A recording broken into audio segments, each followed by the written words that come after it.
just hope that someday someone would love me.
Good morning, everybody. Welcome to this event, Reimagining the Future of Work Towards a Right to Shape AI. It's really great to have you here, especially with this heat. Buenos días a nuestras estimadas invitadas de España. So before we get started, I've got a few housekeeping that I would like to tell you about and we'll try out together. But first of all, I should maybe mention to you my name and who I am. I'm Caroline Green. I'm the Director of Research at the Institute for Ethics in AI, and I'm also a research fellow here at Jesus College, and it's really great to have you here today. So before we get started, all of you who would like to have a translation from Spanish into English, or the other way around, there'll be headsets available. So if you don't have one yet, they're just available over there for you to grab. And then a little bit on an airplane, I'll explain to you how to actually use them. So you'll have to just plug the headset in here on the side. And then once that's plugged in, you can switch it on with the little silver button. And then for translation into English, it's channel 1. And for the other way around, English into Spanish, is channel 2.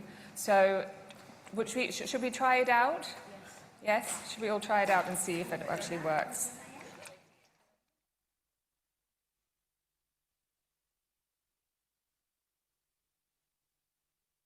Okay, so I'll just say something.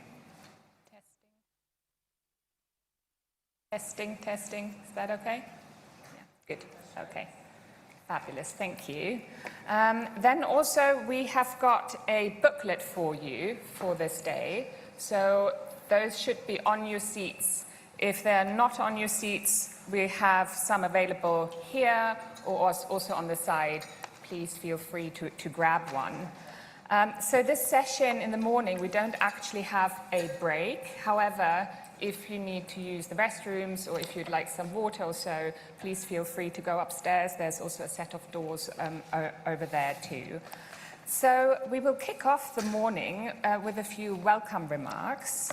And the first remark will be from Sir Nigel Shapbold, who is the Chair of AI at Oxford Research and Principal of Jesus College. Welcome, Nigel.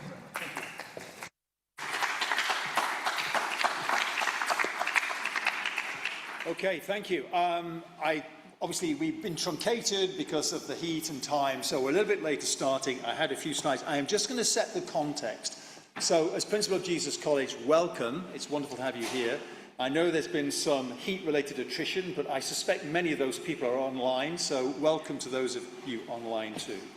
So, congratulations to Isabel and Jeremiah and Caroline, for everybody for bringing this together. So thank you very much for bringing this conference together. And I'm going to set a little bit of context, just the benefit of a few minutes. So those of you who aren't native, welcome to Oxford.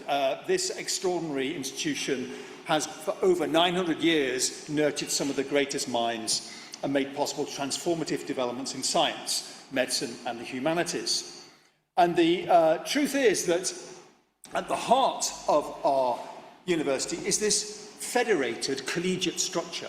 The departments contain world-leading research in humanities, social science, medicine, computer science, maths, statistics, all of these consequential subjects. And then there are 39 colleges. Colleges are a crucible where dialogues get established across disciplines as well. And one of the magical features of this decentralized university is this interplay between departments and colleges. And the dynamic between the university and its colleges, the colleges themselves are active areas of learning. So Jesus College, Balliol, Magdalen, the list goes on, and each of them are supporting great fellows who will have their associations in different departments. And here, in the Digital Hub, we conceived this space, and one of the challenges for me as principal was persuading my colleagues not to turn it into bedrooms, because that's the kind of thing that gets you in, but was to keep a space, to convene, to bring together the best ideas, intersecting areas from across the university. And the Digital Hub is all about how we imagine the disruptions in our world from digital technologies. And actually you need convening physical spaces to do some of that as well. So the possible relationships we understand between disciplines here. And my recently announced role is one of the challenges of being decentralized is to be aware of everything that is going on. And the Oxford AI at Oxford Research Initiative is to try and understand where these islands of capability are. And of course, that isn't necessarily of great concern to the outside world, but it is of great concern to us and about how we present ourselves. And just to give you a sense of that, there are at least 43, probably 45 now, significant centres doing AI-related research in the university. This is just some of our early work on mapping what is happening. And you can see, actually on this map, the Institute for Ethics in AI, the Oxford Internet Institute, the Big Data Institute, all of these efforts, institutes, significant teaching resources focused on key aspects of AI, from particular application contexts like health, to fundamental research in AI, AI for science, which is becoming a very consequential area, through to AI for society. There are many ways of characterizing the space we're in. And today's conference is partly a reflection of that intersection. And again, what makes us excited about the opportunity for Oxford and why we're so excited to have this convening here is this spread of interest. And finally, just to say, this week we had announced 2 very significant investments from the UK government in fundamental technical AI. Oxford is leading on one of them and is significantly involved in the second, £60 million of additional funding for core fundamental AI research. The proposition is the future is not fixed by the technology we currently have. And in many respects, this current technology is extravagant in terms of size, the data it uses, the energy it uses, and it's likely there'll be many attempts to make this approach more efficient, more sustainable. So that technical work is exciting, but again, my adjacency here is this, the Oxford Institute for Ethics in AI, which I've been involved from its inception, and it has really helped coordinate today's event. What really sets this effort aside is the serious engagement with philosophy, with ethics, with jurisprudence, with the way we think about the consequences and of AI in our world. And the world of work is one example, and I will now just leave you with the thought that as we puzzle out what it is to be human in the age of AI, everything to work, to care, to our lived experience becomes consequential. You must have a plurality of disciplines, voices, a plurality of individuals involved in this conversation. I hope you enjoyed today. Thank you very much. Thank you.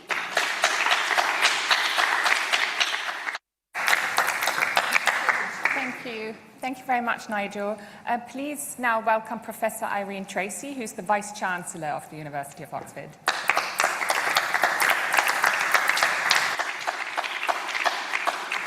Thank you, Caroline, and good morning to everybody here and those who are joining us online.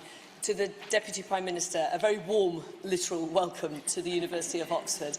It's great to have you here. Nigel, thank you so much once again for hosting these wonderful sessions where we get to convene all the great minds to think about something as important as what the future of work is going to look like. I've actually just run over from a meeting in one of our other beautiful buildings in the university, the Life and Mind building, where 250 people from across the university who are responsible for our people, the heads of administration, finance, college, senior tutors, all the people involved in our personnel and HR are having a day thinking about people at work and the people strategy and what does this mean. So a wonderful example of, on one day, us thinking about the brilliant way we can tackle and use some of the great research that we're doing to help contribute to the world's thinking about that. We're also, in a very inward way, addressing our issues in-house. I'd like to congratulate Jeremias. He's coming to the end of your ERC grant, and I know that today you'll be sharing much of what you have learnt from that. It's a wonderful example, again, of how in the University of Oxford we do research of every type, from the discovery through to the research that has enormous impact.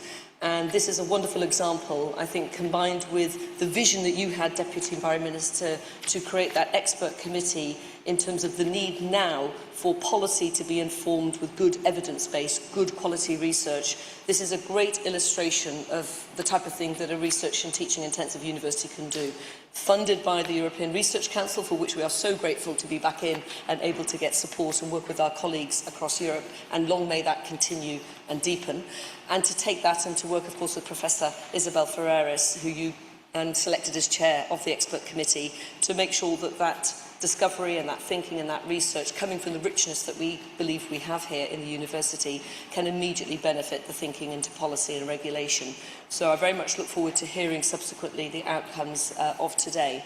Just maybe a final comment from me. Obviously, rightly, Nigel, who we're delighted will be keeping on as he steps down as Principal of Jesus College to be the chair for our AI at Oxford. It's very difficult sometimes when you have a very large research and teaching intensive university to create what I call a shop window, or who to pick up the phone to when you want to ask a question.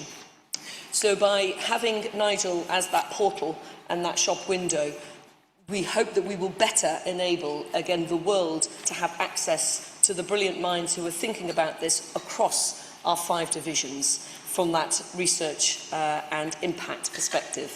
But of course, as a teaching university, we're also thinking about what does this look like for our students? What does it look like for us delivering degrees to an increasing student body that comes to us from a school system that very quickly we're seeing is becoming quite dependent on AI tools and some of the core skills that students need to be equipped with to manage deep thinking, and how we need to address those issues. So just to, again, remind colleagues and to assure colleagues that we are, of course, thinking about that very carefully as well in terms of the teaching side.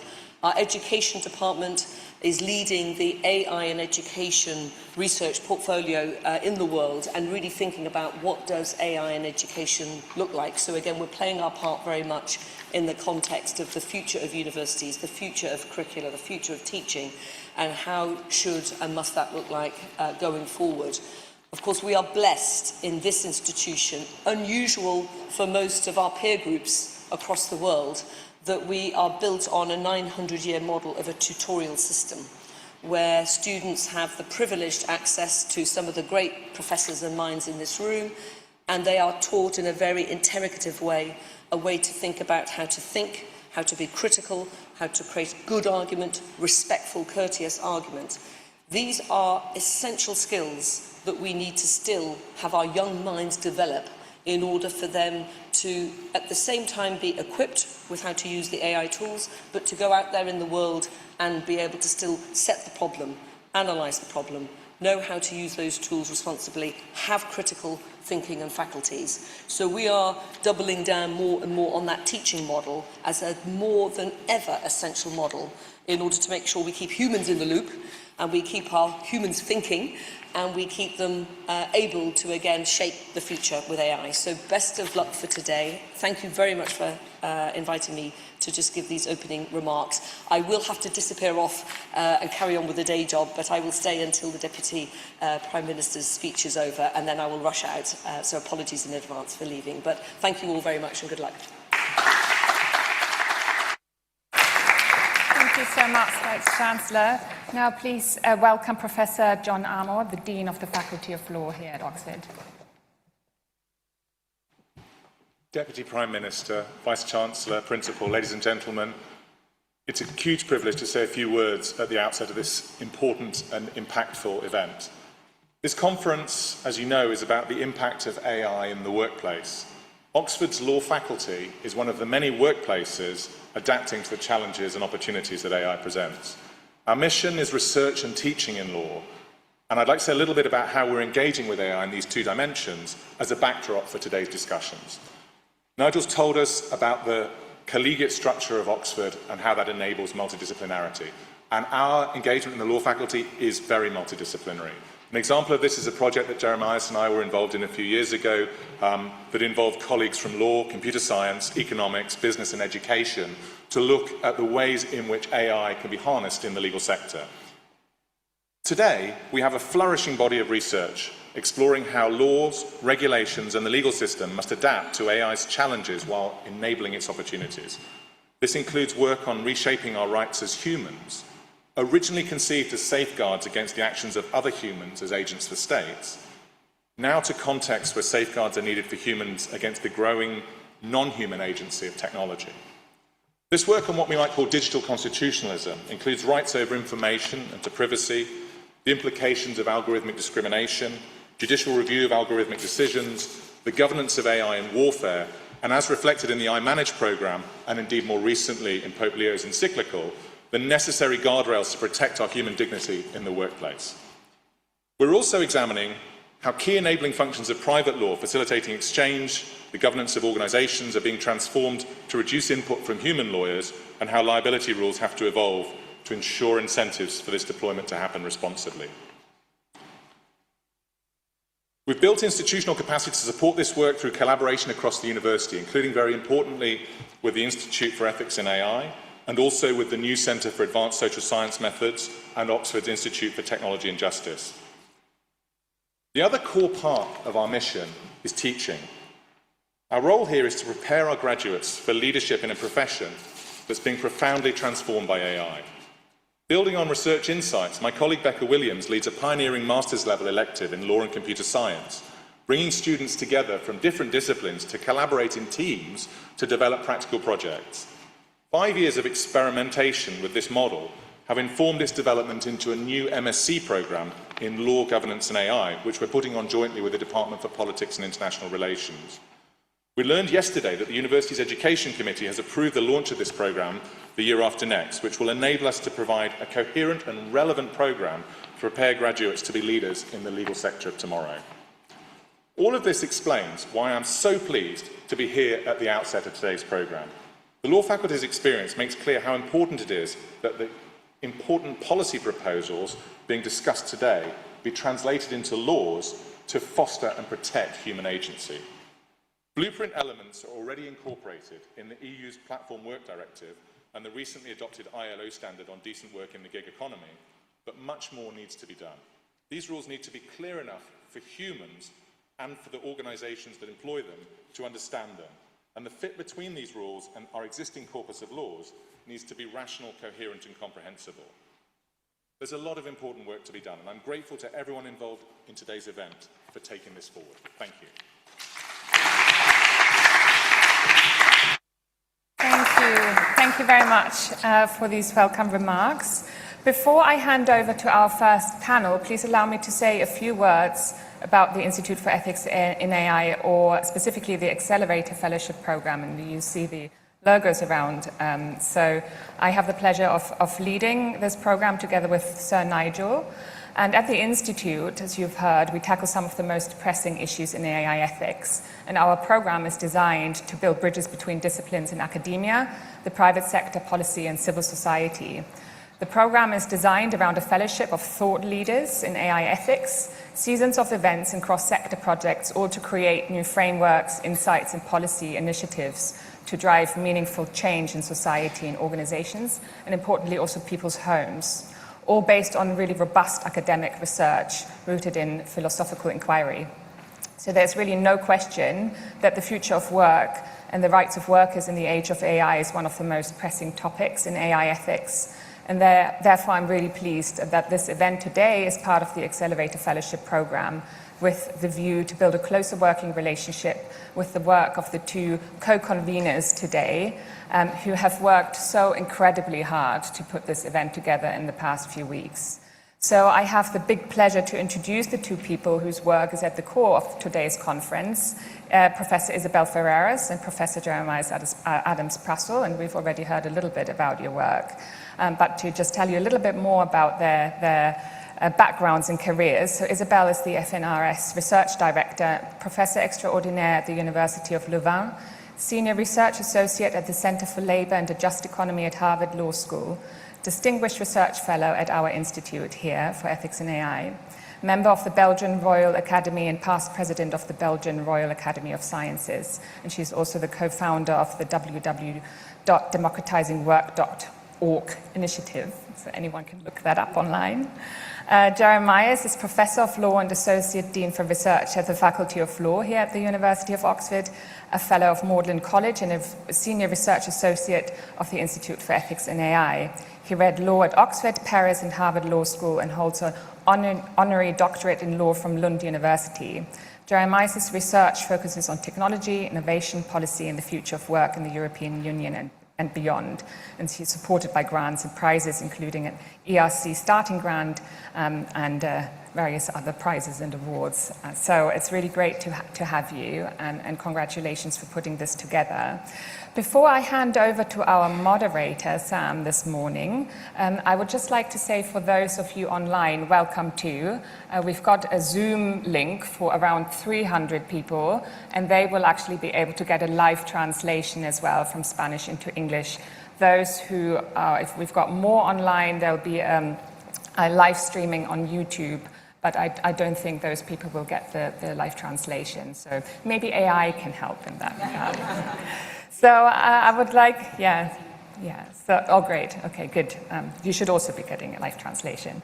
So I will now hand over to the moderator of this first session. So please let me introduce Samantha Altman, a journalist and executive producer who's been covering technology and climate change for 15 years.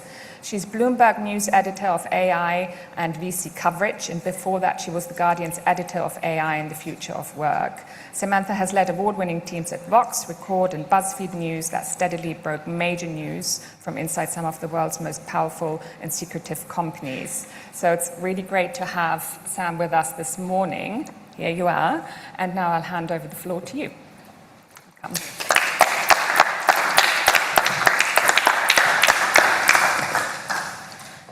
It's great to be here this morning. You know, when I was thinking about what to say, the word that kept echoing in my mind was anxiety. We live in an age of anxiety. No matter where you call home, we're all facing similar concerns. There's economic inequality, geopolitical instability, climate change, which is something we are literally feeling today during this record heat wave. But the anxiety that we're all here to grapple with today is centered around something else: artificial intelligence. A few years ago, you probably didn't hear much about AI unless you were in the tech world. That all changed when ChatGPT was released. Sorry about that. Now, AI is inescapable. It screams from the headlines, it dominates economic forums and political debates, it even appears in TV show plotlines. There is, of course, enormous enthusiasm about what AI will make possible, whether in scientific research, economic productivity, or even creative expression. At the same time, this nascent technology has poured rocket fuel on our already blazing fires of anxiety. People are deeply worried about how this tech will change their lives. Even the tech leaders building AI warn that it comes with enormous risks. So I want to do a quick audience survey. I know this is quite a specialized and informed crowd, but I want to know where you are all at when it comes to AI. So let's do a show of hands. Who here is more excited than concerned when it comes to AI? Raise your hands. Okay, we have a few. Okay. Who here is equally excited and concerned when they think about AI? Okay. Okay, some of the people who raised their hand the first time are in the second camp. And then lastly, who here is more concerned than excited when they think about AI? I feel like we're a little divided, but everyone is pretty concerned. There is a lot of concern about AI. People are asking big existential questions about this tech and its impact. They're asking questions like, does using AI atrophy our brains? Will machines someday wage wars autonomously? What harm will AI's insatiable water and energy demands do to our fragile planet? And of course, there's the question that I hear more than any other, and it's the one that we're here to talk about today. How many people will lose their jobs to AI? How will AI change work? Understandably, being told that robots are coming for your job has been triggering, and it's triggered many to take an absolutist stance towards AI. There's either an awestruck embrace of the technology or a sort of ascetic abstinence. On one extreme, you hear that it is necessary to embrace AI or to be left behind. This side tends to reject any calls for regulation or more cautious growth. On the other side, you hear that even casual AI use is a moral failing that harms humans and harms our planet. They tend to favor regulation that bans the tech. Even people's understanding of AI's capabilities are polarized. Some are convinced that this tech will upend entire industries, make millions of human workers redundant, and perhaps eliminate the need for most humans to work at all. Others think that the story of AI is all hype, and that the bubble will burst soon enough and that we'll all come back down to earth. I would say that framing AI as an unstoppable godlike force that will soon surpass human intelligence is part distraction and part marketing tactic. As we wring our hands over how a nascent tech will supplant human workers and upend industries, we fail to see the more immediate and more realistic scenario that is already unfolding. Simply the idea of AI is being employed to erode worker power right now. So let me get into a few examples. Many entry-level workers are struggling to find work and panicking about their livelihood prospects. Cue the boos at university graduation ceremonies when speakers extol the wonders of AI. You also have platform gig workers who are a sort of early warning of what happens when algorithms have near unfettered control over workers. A recent global report from the Human Rights Watch found that gig work has stripped many workers of basic protections like a minimum wage, workers' comp, paid sick leave, or control over their hours. And experts warn that AI is going to gigify many more types of work. You also have AI models and products which depend on a massive invisible labor force that trains their data and supplements their capabilities. In developing countries, these workers earn on average only $2 per hour. Most lack benefits and work under punishing conditions, often being paid per task and dealing with traumatizing material. And then for professions that are already vulnerable to AI replacement, like software engineering, workers are languishing, forced to use tools and to do work they object to, all while their employers surveil them and sometimes use their work to train AI models that are encroaching on their jobs. This all sounds alarming, right? It's why we're here. It's why I traveled from San Francisco to chat with all of you today. But that's not where the story ends. Despite all the anxieties that I just laid out, we're not here to complain. We're here to develop ambitious and pragmatic solutions. We're here to envision a world where powerful new technology serves humans rather than replacing or diminishing them. The rise of AI presents a real opportunity to reimagine the future of work, but the timing is urgent. We are at a crossroads, and we need innovative thinking about how to create new working conditions and standards that will ensure the economic growth and expansive potential of AI is something shared by all, not just a few. I'm confident that the people gathered here today by Oxford's Institute for Ethics and AI are brimming over with many of the ideas and solutions we need. However, I don't want to spoil the good stuff that's coming soon. So let's get the new hopeful future of work started now.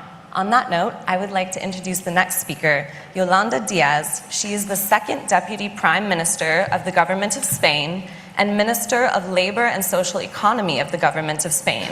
She's championed progressive reforms of the labor market to fight against precarious work and to secure employment conditions of platform workers.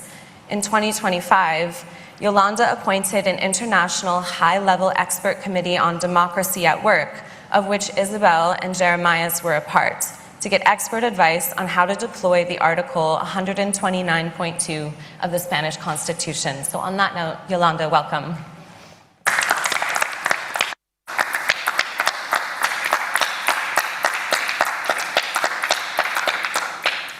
Bueno, pues en primer lugar, buenos días y quiero darles las gracias por haberme invitado a poder compartir reflexiones en uno de los lugares del mundo en el que no solamente se piensa bien, sino que se piensa mucho, se investiga mucho y se ilumina el mundo. Por tanto, a todos ustedes, querida rectora, querido rector, decano, profesores y profesoras que nos acompañan aquí, querido profesor Adams y querida profesora Ferreras, de verdad que muchísimas gracias, porque, si me permiten, necesitamos más pensamiento que nunca. Y parte de la conflictividad que tenemos hoy en el mundo tiene que ver con una lucha también que es antiintelectual. Y esto está pasando en el mundo que nos rodea. He de decirles que desde que soy ministra, que es ya hace exactamente 6 años y 5 meses, no he hecho ninguna norma que no vaya acompañada de la ciencia y de la academia.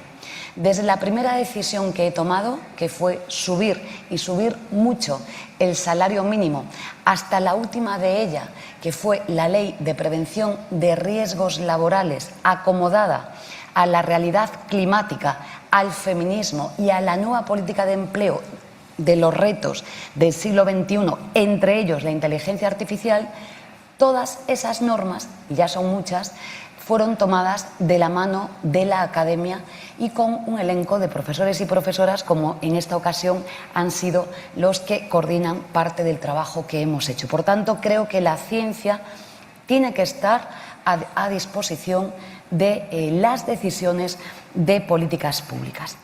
Yo les doy las gracias por este debate. Es el debate de época, es el debate principal y me van a permitir que les diga que no hay otro.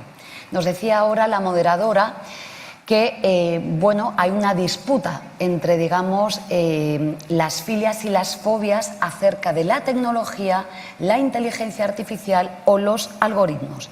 Yo me rijo por algo obvio, que es la practicidad y ser una especialista en el mundo del derecho del trabajo. La tecnología, la robótica, las matemáticas, las instrucciones y los algoritmos ya rigen hoy nuestras vidas y diseñan el mundo del trabajo y de la empresa hoy. Y lo hacen a un ritmo acelerado. Por lo tanto, esta discusión sobre si las fobias y las filias no debe de existir. Es la disputa que tengo siempre con los empleadores y con los sindicatos en mi país y en el mundo. Está aquí, nos acompaña y como ya está aquí, el debate que tenemos que hacer es cómo organizar esa nueva materia empresarial que para mí ha de cumplir 2 requisitos. El primero de ellos, el respeto absoluto a los derechos humanos, que es uno de los grandes debates que tenemos y desde luego este instituto que rija la ética en el uso de los algoritmos y de la inteligencia artificial es clave. Pero la segunda, no tenemos ninguna disputa con las nuevas tecnologías y el uso de la inteligencia artificial en el trabajo. Lo que queremos es que esas nuevas formas de organización, después iremos con los temas de creación de empleo o desaparición de empleo, han de regirse exactamente igual por las normas laborales. No me quiero adelantar, pero ustedes saben, sobre todo el decano y el profesor Adams, que prácticamente todas las resoluciones que se están dictando en el mundo, da igual el país del que hablemos, da igual, incluso la última resolución en la Corte Superior en California, dicen más o menos lo mismo acerca de la naturaleza de las relaciones laborales y el uso de la inteligencia artificial y el despliegue de este trabajo en plataformas digitales.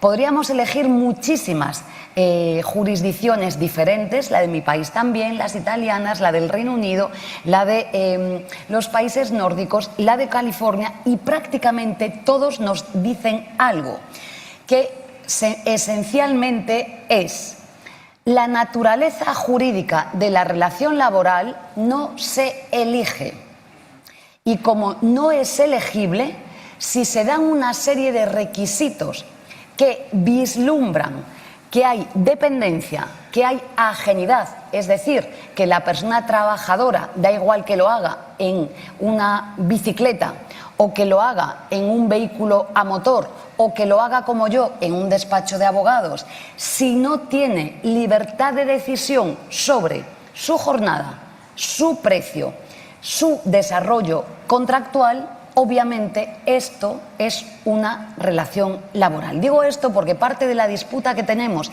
en las grandes regulaciones, como sabe la profesora Ferreras, lo sabe muy bien, las que he vivido ya en el mundo, y he vivido muchas y ahora les hablaré de ellos, van justamente de esto.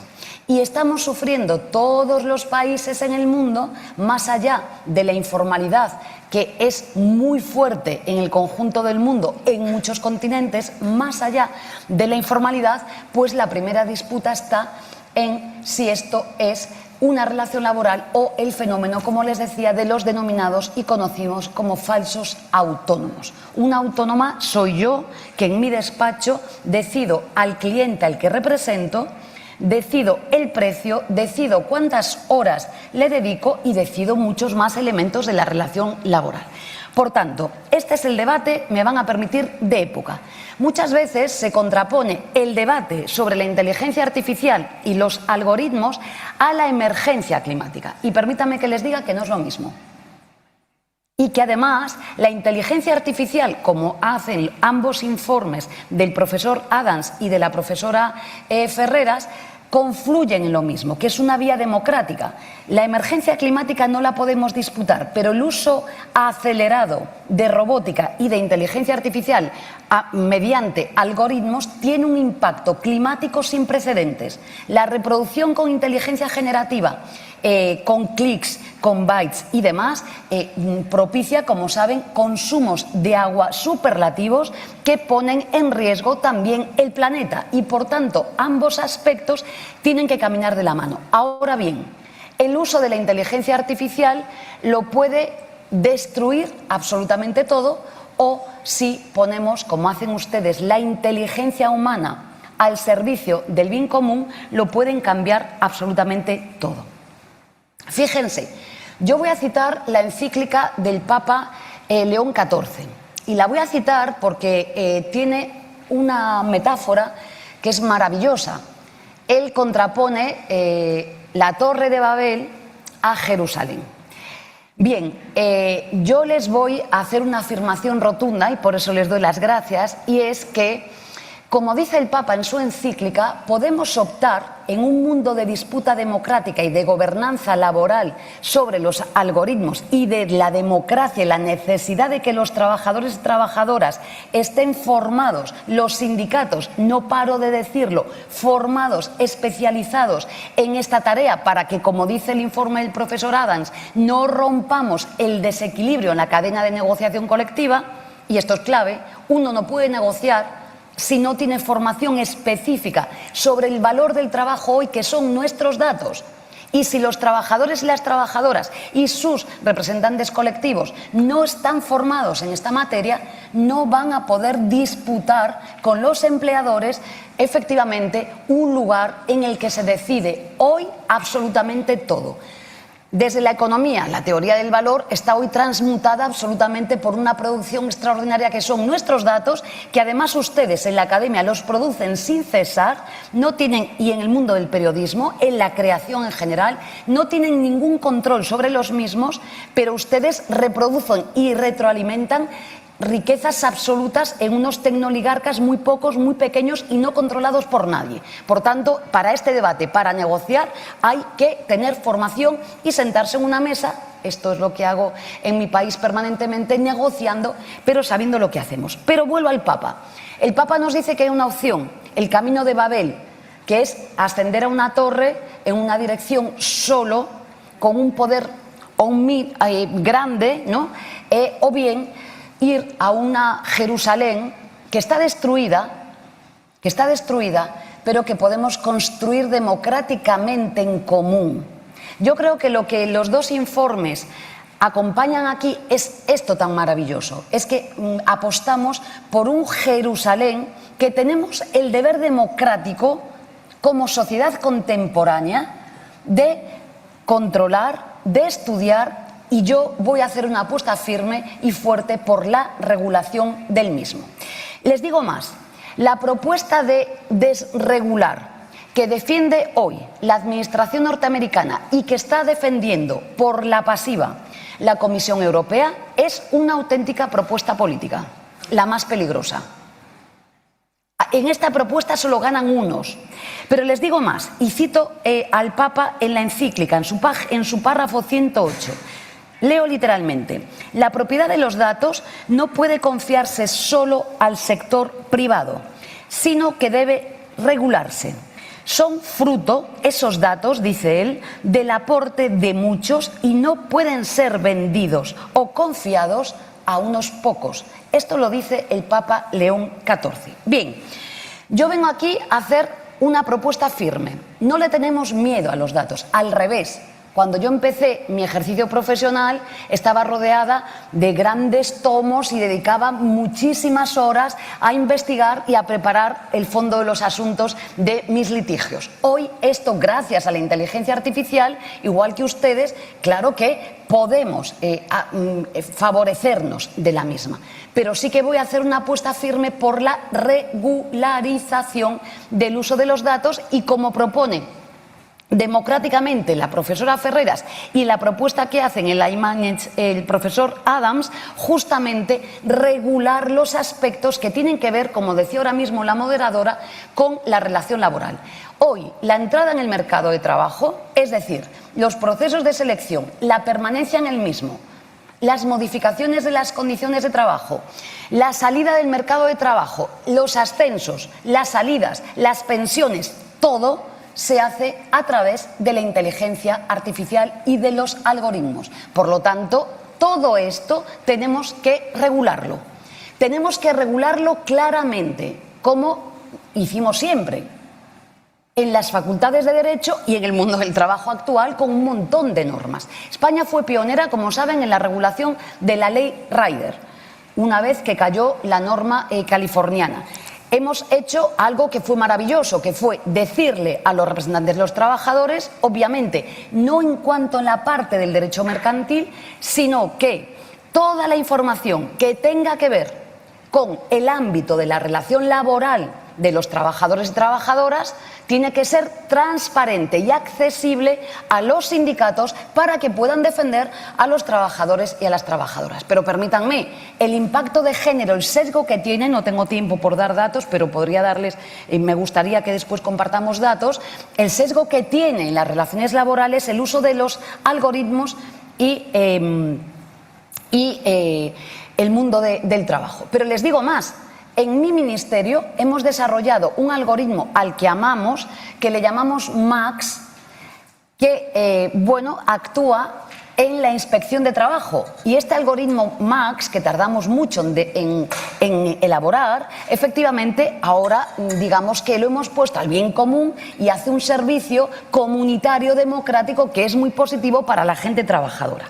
En definitiva, hemos hecho finalmente, además de esta norma y una negociación dificilísima con acuerdo tripartito de empleadores, trabajadores y del Ministerio de Trabajo, el presidente de la patronal española salió de esa negociación y dijo: hemos salido vivos de la negociación.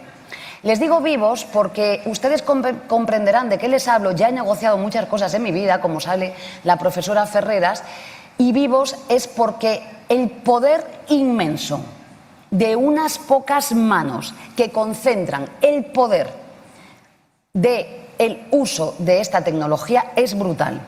Pero he formado parte, y creo que fui, junto con el comisario, el excomisario Smith, y creo que parte de ese alma mater de la directiva hoy, ¿no?, en vigor en la Unión Europea, fue la negociación más difícil que he llevado adelante. Estuve a punto de rendirme. Fue complicada. Los Estados miembros cambiaban de posición por las presiones cada 20 minutos. Y esto no es una hipérbole, es una realidad. Y vengo de la Conferencia Internacional de la OIT, que tenemos una gran noticia. Por fin hemos conseguido, después de un año de trabajo, una lucha sin precedentes en la que, frente a esa intención fuerte, ese proyecto político de desregular, hemos dicho que queremos un convenio en la OIT para que, por lo menos, como una propuesta de mínimos, no hemos conseguido lo que teníamos en la directiva ni en la legislación española, pero tenemos un convenio hoy que se aplica en el conjunto de los países. En definitiva, yo creo que la disputa es democrática. El informe de la profesora Ferreras que vamos a desarrollar en nuestro país es clave. Primero, porque es un mandato constitucional, pero lo segundo, por algo fundamental, y es que la democracia tiene que llegar a la economía. Y la economía son las empresas, son los impuestos y son los centros de trabajo. No es comprensible que el lugar en el que los seres humanos ocupan una gran parte de nuestras vidas, con suerte 8 horas, no tengan capacidad de decisión sobre lo que más les ocupa. La democracia no puede quedarse a la puerta de las empresas. Como decía Simone Weil, la democracia no puede quedar ahí, a la puerta, decía ella en su época, de una fábrica. La democracia es la disputa hoy fundamental para el mundo del trabajo. Y creo que los dos informes que ambos profesores van a presentar da y vislumbra las disputas de época. Siempre van de la mano de la democracia, pero no tener hoy control sobre el lugar en el que se decide y con las herramientas y los instrumentos con los que se deciden, que son nuestros datos, puede ser un error catastrófico. La moderadora planteaba un debate con el que yo me enfrento a diario, que es, y que lo sabe la profesora Ferreras, lo denuncio siempre. Uno de los últimos informes del Fondo Monetario Internacional proyectaba una visión apocalíptica de destrucción de millones y millones de puestos de trabajo. Con esto quiero terminar ya porque he consumido el tiempo. Pero yo no comparto la visión del Fondo Monetario Internacional. Es una visión distópica. Una visión absolutamente distópica. Estamos en tiempos, ustedes lo saben muy bien en la academia, de distopías. Y yo camino hacia las utopías, sabiendo que la utopía es un proceso, no es el fin. pero es un proceso. Digo esto porque lo que quieren es derrotarnos. Y quieren decir que no hay poder de cambiar la historia. Y ustedes saben muy bien, en la cuna de esta universidad, que claro que hay poder de cambiar la historia. Es más, seríamos absolutamente irresponsables si no lo hiciéramos. Por tanto, el reto es verdad que la inteligencia artificial está destruyendo y va a destruir puestos de trabajo. Es una obviedad.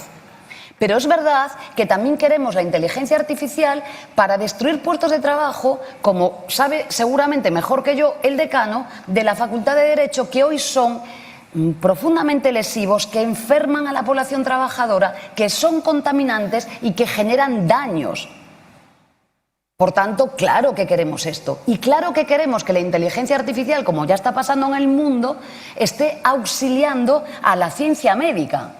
¿Cómo no vamos a querer esto? Lo queremos. Pero es verdad que va a estar en nuestras manos, de las sociedades contemporáneas, si a la vez, como ya está pasando, estamos generando, como está pasando en mi país, multitud de puestos de trabajo nuevos que además tienen valor añadido, que van de la mano de la tecnología, que son verdes y que son ecológicos. Por tanto, esa visión disruptiva, distópica, sobre que el mundo se va a acabar y no hay futuro en el trabajo, yo la niego.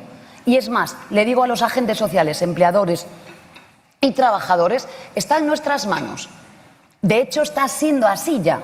España hoy es el país de la OCDE que más crece, no me extiendo aquí, gracias al mercado de trabajo, a las reformas que hemos hecho, con una ocupación récord en nuestro país, pero créanme, hemos alterado la pirámide de población laboral.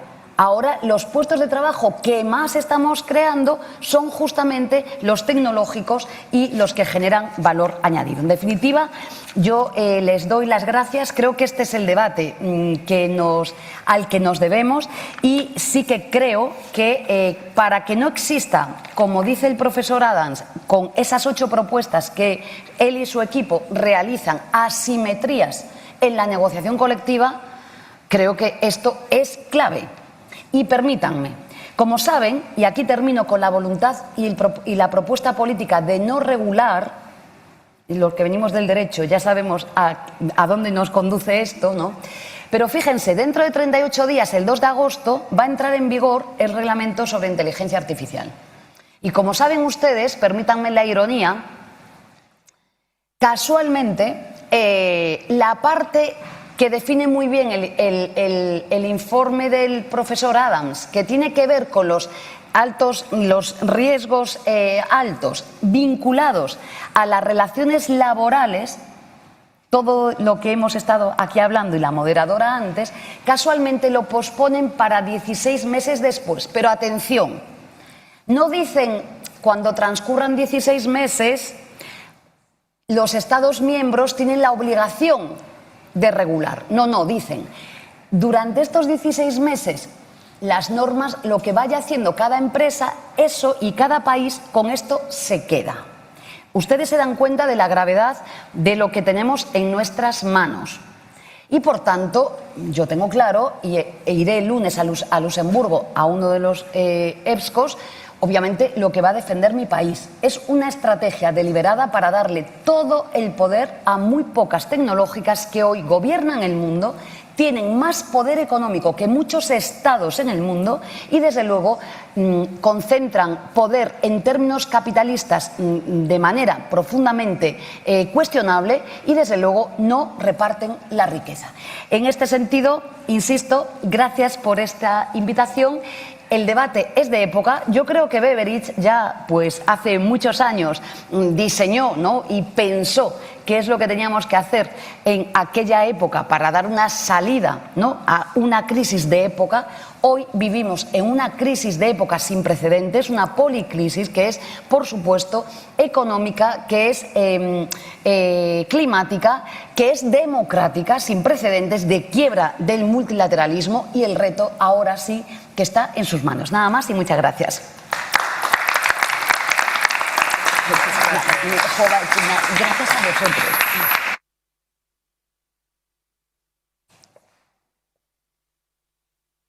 Thank you very much indeed, Deputy Prime Minister. Muchas gracias, querida Yolanda.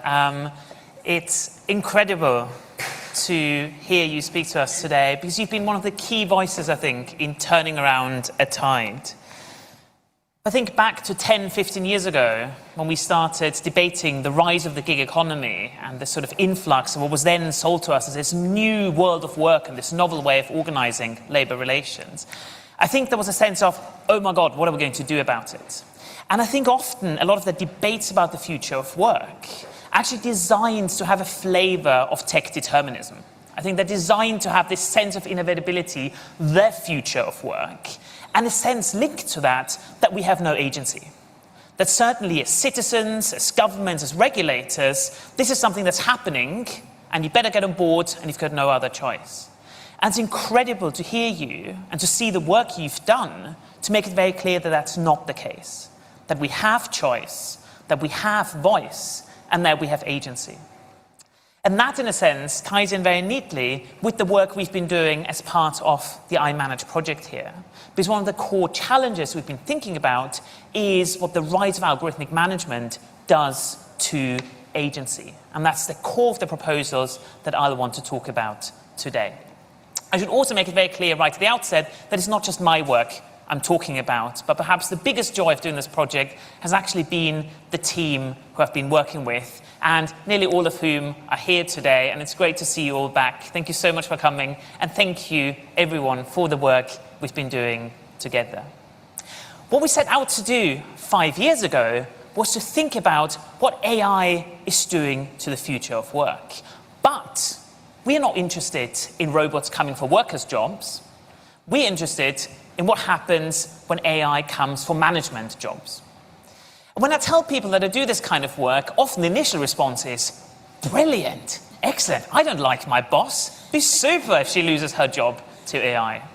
But as you start digging down into the rights of algorithmic management, you quickly realize that perhaps the algorithmic boss is not quite the nice vision that we often have. And so what we really talk about when we talk about algorithmic management is this automation, or at least augmentation, of the full range nowadays of employer functions, from hiring workers to managing them on a day-to-day basis, all the way through potentially to firing them. And it's really interesting that this is something that started in the gig economy. It was the Ubers, the Deliveroos of this world who first pioneered this technology. But one of the early realizations I think we had as part of the project was say that this is not limited to the gig economy. There was for a period a kind of othering of this technology and its impact. You know, it's the Uber drivers and the Amazon warehouse workers who this happens to do. Certainly not us in nice white-collar jobs. And then came the COVID-19 pandemic, and suddenly we all had video cameras and electronic surveillance in our bedrooms, in our kitchens, and algorithmic management became a tool used in workplaces across the socioeconomic spectrum. No longer matters today whether you work in a warehouse, as a gig worker, or even in the University of Oxford. These kind of technologies are increasingly embedded in the kind of software we use on a day-to-day basis. I don't need to say much about the harms that are involved in that kind of technology. Yolanda has already talked about bias. We found various other harms that have been extensively discussed. Our core question was, what can the law do to respond? And in particular, what are the novel challenges? But, and this is just as important before I get there, it's really important that we recognize that just because the technology is new does not mean that our existing norms go out of the window. Yes, there are gaps and there is a need for new regulations, but first and foremost, the existing rules apply. And so, together with various colleagues who are in the room here today, we've done work to show, for example, that when it comes to discrimination law, when it comes to fighting algorithmic bias, existing norms very much apply. Hilda is here, Ruben is here, together with Ashley, and we've done a lot of work on showing how European and UK anti-discrimination law is equipped to deal with the challenges of algorithmic bias. Similarly, AI systems use a lot of data. So again, this notion that existing norms of data protection law do not apply to the world of AI, very important that we push back against that. Halef Omabraha, who's here, wrote, as part of our team, important work pointing out how we can apply existing norms of workforce data protection to tackle some of the core challenges that we see in AI. But But as scientists, we're of course interested in the novel, and we're of course interested in exploring what are the new regulatory challenges. And just because we emphasize that existing norms apply, does not mean that we don't also see a very acute need for new rules and for new norms to challenge this. And broadly speaking, as part of the project, we identified 2 core areas where there's gaps and where therefore we need novel rules. One, and Yolanda's already mentioned this, the massive information asymmetries that we now see between workers and between employers. And also it has to be added between employers and the developers and deployers of AI systems. Because very often, the employers deploying these systems don't, of course, build their software. They might not even understand the software they're deploying, so those information asymmetries are really important. But perhaps the most interesting, and to me so has become the core reel of my interest in this, key regulatory challenge is a massive loss of human agency. A loss of human agency when we are faced with high-dimensional, extremely fast decision-making systems that promise, at least, to take over a lot of the traditional functions of management. What do we mean by loss of agency? There's a great case I've come across from Baltimore in the United States where the, shall we say, operator of major logistics and warehousing services gets sued for targeting trade unionists. Their response in defense is to say, we weren't targeting the unionists. It was an automated system that fired people for lack of productivity. And here comes my favorite bit, local management who run this plant of about 300 workers neither understand nor control the system that selects workers for termination. Right, put yourself in this position. You employ 300 people and you neither understand nor control the system that actually takes probably the most fundamental decision in the workplace, the termination of individuals working for you. And that is a huge problem. This loss of agency, of managerial agency, is the core challenge that we see in the rise of AI in the workplace and that our blueprint is trying to address. It's a core challenge for all sorts of reasons. It's a practical challenge. How are you going to run a workplace where we see that agency is really important for empathy? It's really important for flexibility in terms of managing a workplace on a day-to-day basis. There's lots of evidence about the moral importance of moral agency. The philosophers in the rooms have to be careful as I'm on thin ice. But when you think about the implications of alienation, the implications of dignity, when you get sacked from your job and all you get is an automated text message response saying your productivity score was no longer high enough. Most importantly, however, for us as lawyers, is the loss of accountability, and in particular the loss of legal accountability that comes hand in hand with the demise of human agency. If you had to summarize one of the core questions of employment law, and again, Yolanda's already done it for us to some extent, the issue is the more control you exercise, the more likely you will be held responsible as the employer. What we are seeing with AI systems is the ability to exercise control to hitherto unimaginable degree of granularity, intimacy, and constancy. Yet at the same time, the ascription of responsibility evaporates into the cloud. Legal ascription of responsibility has historically been built about the bureaucratic structures of the workplace.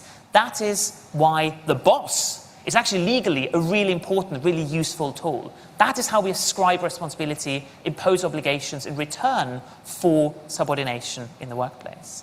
Yet what we face now is a technology that allows incredible amounts of control, yet makes that ascription of responsibility incredibly difficult.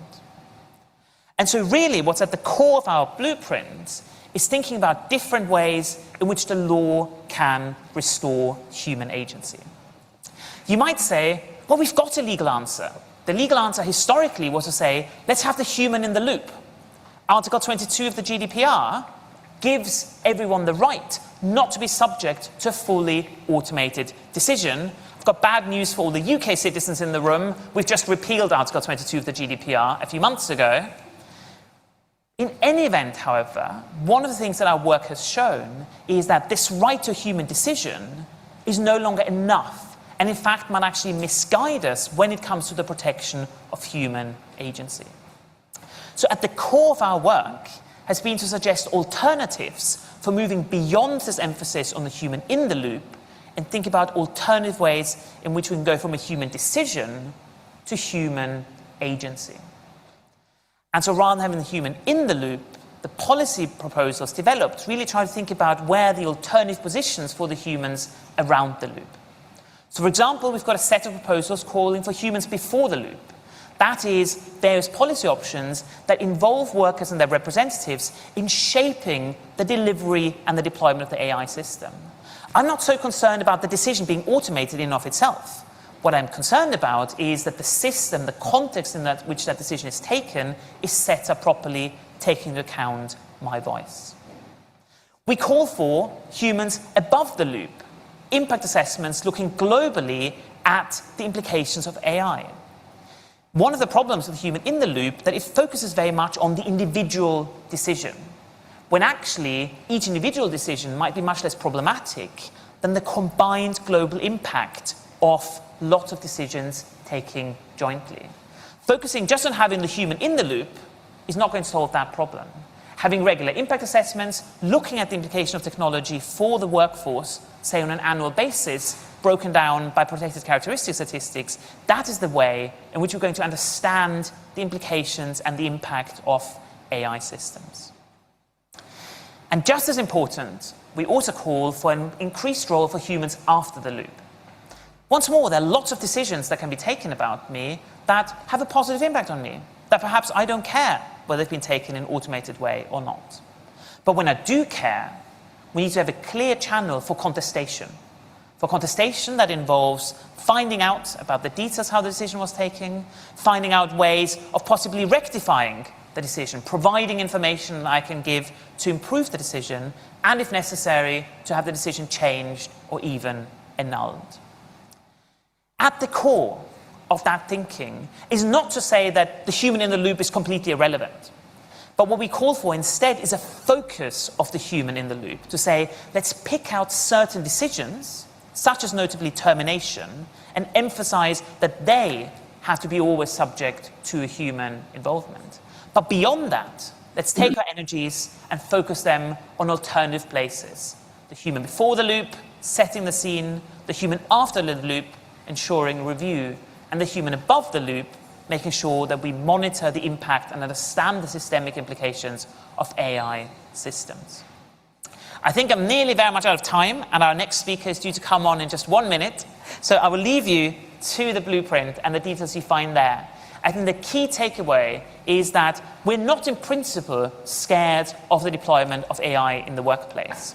There's lots of evidence we can find for positive use cases, for example, in the health and safety context. The core challenge is to have worker voice involved. And this is, I think, what ties together as well the work we've been doing as part of the report for the Spanish government and the report we've been doing with the ERC team here in Oxford. It's this importance of voice, this importance of choice and involvement. And ultimately, the idea is that will deliver better AI for everyone. It'll improve AI deployment in the workplace.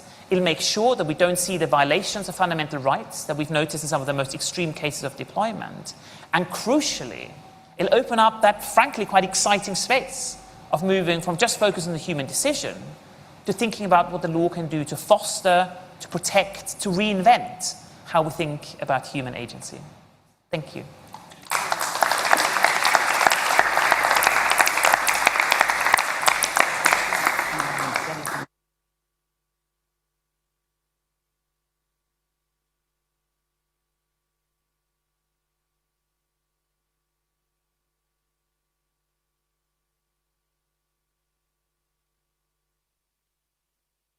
Schedule change.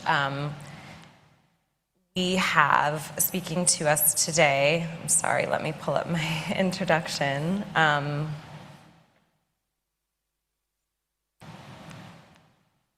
So I would like to introduce Darren Asimoglu. He is an institute professor at MIT, a 2024 Nobel laureate in economic sciences. His groundbreaking research with Simon Johnson and James A. Robinson examines the decisive role of institutions in shaping economic prosperity and democracy. He is the leading global voice in the field of economics advocating for pro-worker AI, and he argues that technological advancement must be redirected to augment human capabilities rather than automating existing jobs. So let's give a warm welcome to Deron.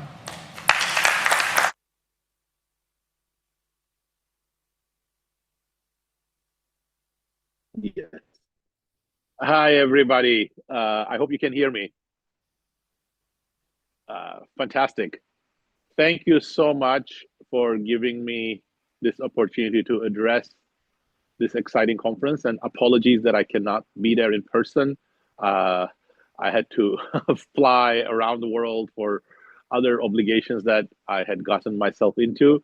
But it is a very, very important topic that has kept me awake for the good part of many evenings for the last 12 or so years, because there is little doubt in my mind that AI is an impactful technology or even transformative technology, and I would use that term only if transformative wasn't often used to mean positive. Artificial intelligence is a new technology in many ways, not entirely because it builds on digital technologies, and some of the capabilities of AI are sometimes exaggerated, so I don't want to fall into that trap.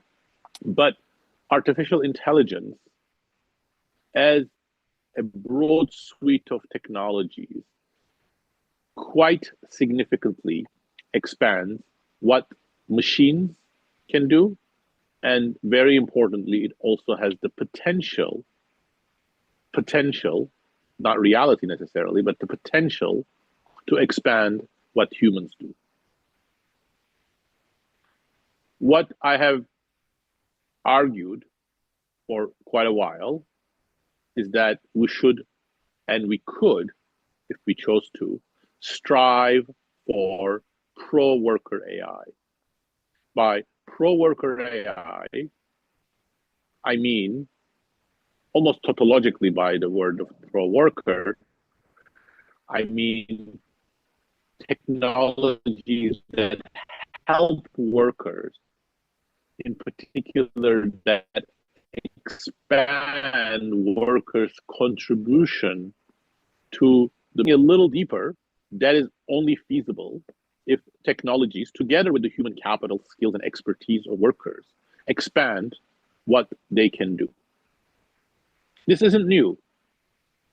Technologies that expand what workers do have been around with us for centuries, and certainly if you look at the US economy, for example, despite the fact that it has had many failings, over the last 80 years, it has generated plenty of new jobs. And by this, I don't just mean jobs where people do what they used to do before, but new jobs meaning new tasks, new activities that people used not to do before. So according to some estimates, about half of what workers do today didn't exist 80 years ago. And if you look at the data, you see that a lot of wage growth and the origins of a lot of employment growth lie in these new tasks and new activities. If AI could go in a pro-worker direction, it could be a much needed boost to creating good jobs across the skill distribution. That's very important, because sometimes people talk about how software engineers can do many more things with AI. No, I don't mean that. I mean every kind of occupation becoming more expanded because of AI. For example, imagine an electrician who can be trained much faster, and thanks to AI tools, can also identify, deal, troubleshoot, and improve a vast array of new electrical equipment and their interactions and their coexistence in terms of more complex systems, including the new energy grid. Imagine a journalist who can dig much deeper into investigative issues with the help of AI. Imagine nurses who can do many more things, including diagnosis and more meaningful part of the care process, thanks to AI models that are specifically targeted and calibrated and trained on high quality medical information. Those things are quite easily within the frontier of technology. But my assessment is that we're not going to have that kind of pro-worker AI either by itself or without any significant change in the direction of AI. And the reason for that is multifaceted, but given that time is short, if I simplify it, I would say the reason for that is because the industry, both for economic and ideological reasons, is focused, one could even say obsessed with, focused on artificial general intelligence, which is the apex of automation. Automation, which has also been going on for more than 2.5 centuries, is not an evil process. We won't want to go back to the days where people were engaged in backbreaking work. So it's great that some very difficult, physically demanding tasks or some very boring tasks are automated. But automation by itself sidelines workers. It increases the share of capital. It doesn't generate much wage growth. And it wouldn't be the basis of good jobs or shared prosperity. There are many reasons why automation is the main focus. And riffing off the previous presentation, we need more than just keeping the human in the loop. We need a ecosystem of technologies as well as a different approach to AI so that the main focus isn't just automation. I believe that this isn't an easy step because there are a number of powerful social and economic forces that are pushing, especially the United States, but also to some extent China, the two giants of AI at the moment, more and more towards automation. One of them is economic, related to the fact that the AI field is very concentrated and follows the business model of a handful of companies that know how to make money from automation and software type services. Another one is ideological. The current AI field is strangely and uniquely shaped by a very homogeneous way of thinking. Go and talk to people who are in senior positions in leading AI labs, and you will hear exactly the same way of thinking about AI as a technology that can, will, and should ultimately replace humans, just like in the science fiction movies of the last 40 years. There are interesting sociological as well as economic reasons for this kind of ideology, which I don't have time to go into. But this ideology does play a defining role in the direction of AI, because AI, like many other technological paradigms, is a broad platform, and which direction you exploit it in gives a lot of choice to powerful actors. And it's all the more so because currently nobody expects AI companies to make money. AI investments, which are much, much larger than anything we have seen, approaching trillions of dollars, are made on the basis of returns that will be realized in 5 years, perhaps even a decade. That creates a lot of room for ideological sensibilities to shape the direction. On top of it, we have a coordination problem, which sometimes I refer to as the nuts and bolts problem. Nuts are not useful without bolts. Bolts are not useful without nuts. And in the field of AI, we need both nuts and bolts. Nuts are what the tech companies should do or can do or will do in terms of developing technology. And the bolts are what business leaders will demand in terms of technology. So you cannot transition from the current path of AI to a more pro-worker one, either without the nuts and the bolts adjusting. So if the AI companies didn't change their direction, you can empower unions, you can provide incentives to business managers, you can talk to them about how they should treat their workers. It's not going to have any meaningful impact because all technologies would go more and more in the direction of automation. And it wouldn't be that useful or that sustainable if the bolts weren't there, meaning that business leaders didn't understand that human resources, workers, are their main asset, and they should not view humans as costs, but as something to be improved with the use of technology, in particular by giving them new tasks. So we need this coordination to come together. None of that is going to happen by itself. So this is where government policy is important. But I don't think that AI can be just steered with top-down government policy. Much more changes in norms are necessary. So that's why a conversation about what is desirable and what is feasible with AI is important. You do need civil society participation, and worker voice is a very important part of that, but it's part of this broader ecosystem of society having a say about what kind of AI they want. And you do need global cooperation and coordination. China has a somewhat different approach than the United States, but because of demographic pressures and other reasons, China is also very interested in using AI for automation. Europe, unfortunately, at the moment, isn't carrying its weight, which is a pity because European policymakers have proven to be more sensitive to democracy, human rights, data rights issues when it comes to AI, and they have also been more active in worrying about antitrust in AI. However, the idea that Europe can be a regulator without being an innovator in AI is, I think, not realistic.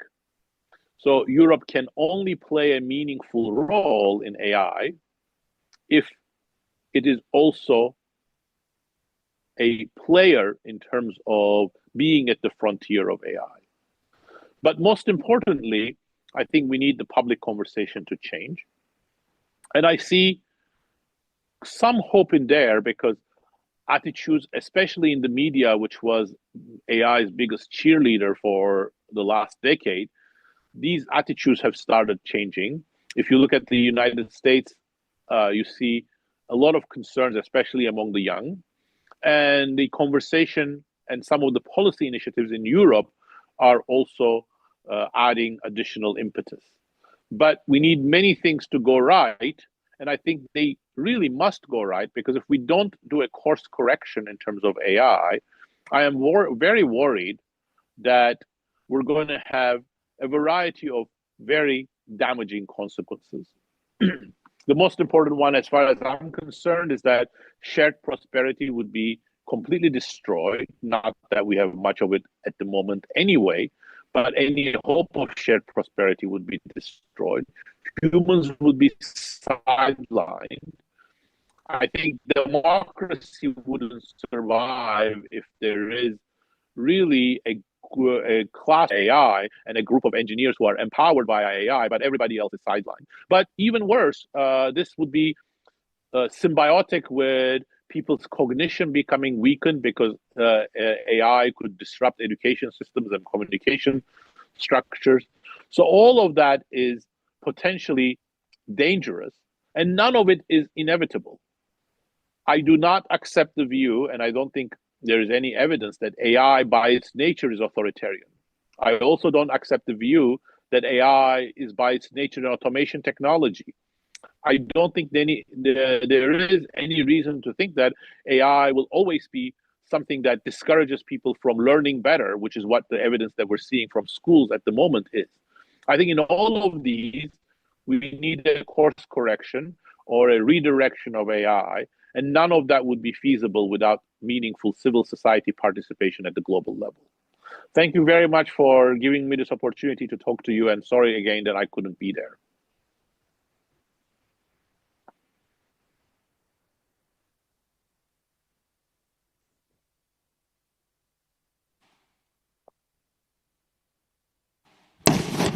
Thank you, Darren. I think you can hear me, or he heard me, maybe. But I can, Isabel. Thank you very much. Being a part of this conference, even though the timing was very tricky. So, such a pleasure to be with you this morning. Thank you so much for being here in these. Sorry, I'm managing the microphone here. I think you can hear me fine, right? Yes. Okay, perfect. I can, and thank you very much, Isabel, for organizing it and for the kind words. As Darren just said, we are basically finding ourselves at this critical juncture point in history, and I think we can feel particularly grateful that we can be part of this conversation. It's actually amazing to be alive in 2025. It's a very difficult period in history, but at the same time, we can make some good use of the fact that we are actually alive in 2026. So this is truly a collaborative effort, as you have seen, Jeremiah, Yolanda, Caroline, Nigel, and all of you in the room. This is truly a conversation that has to happen if we are able to conduct this conversation. So AI, let me move to the next slide and see, yes. So AI is not any type of tools. As we absolutely now, I think, know about it, AI basically, to sum it up, I would say it's a technology of government. It's governing lives, potentially. And so it's governing the life of workers, and that's why that's the focus for today, the life of workers at work and beyond work. It's governing the value of their own labor investment, the current value of their labor investment and the future value of their labor investment.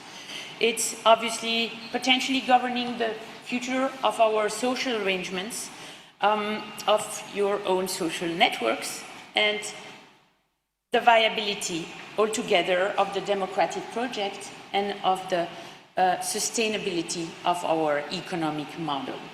So our conviction is that we are entering into this make it or break it moment, and that is, I guess, the reason why Darren called for what he called a course correction. I like that, the course correction. So we are looking today at, I guess, the course correction, because that's where lies our profound conviction, is that the future of work is not written.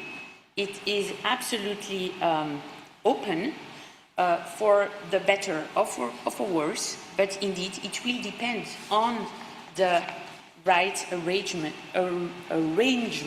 that we will put in place.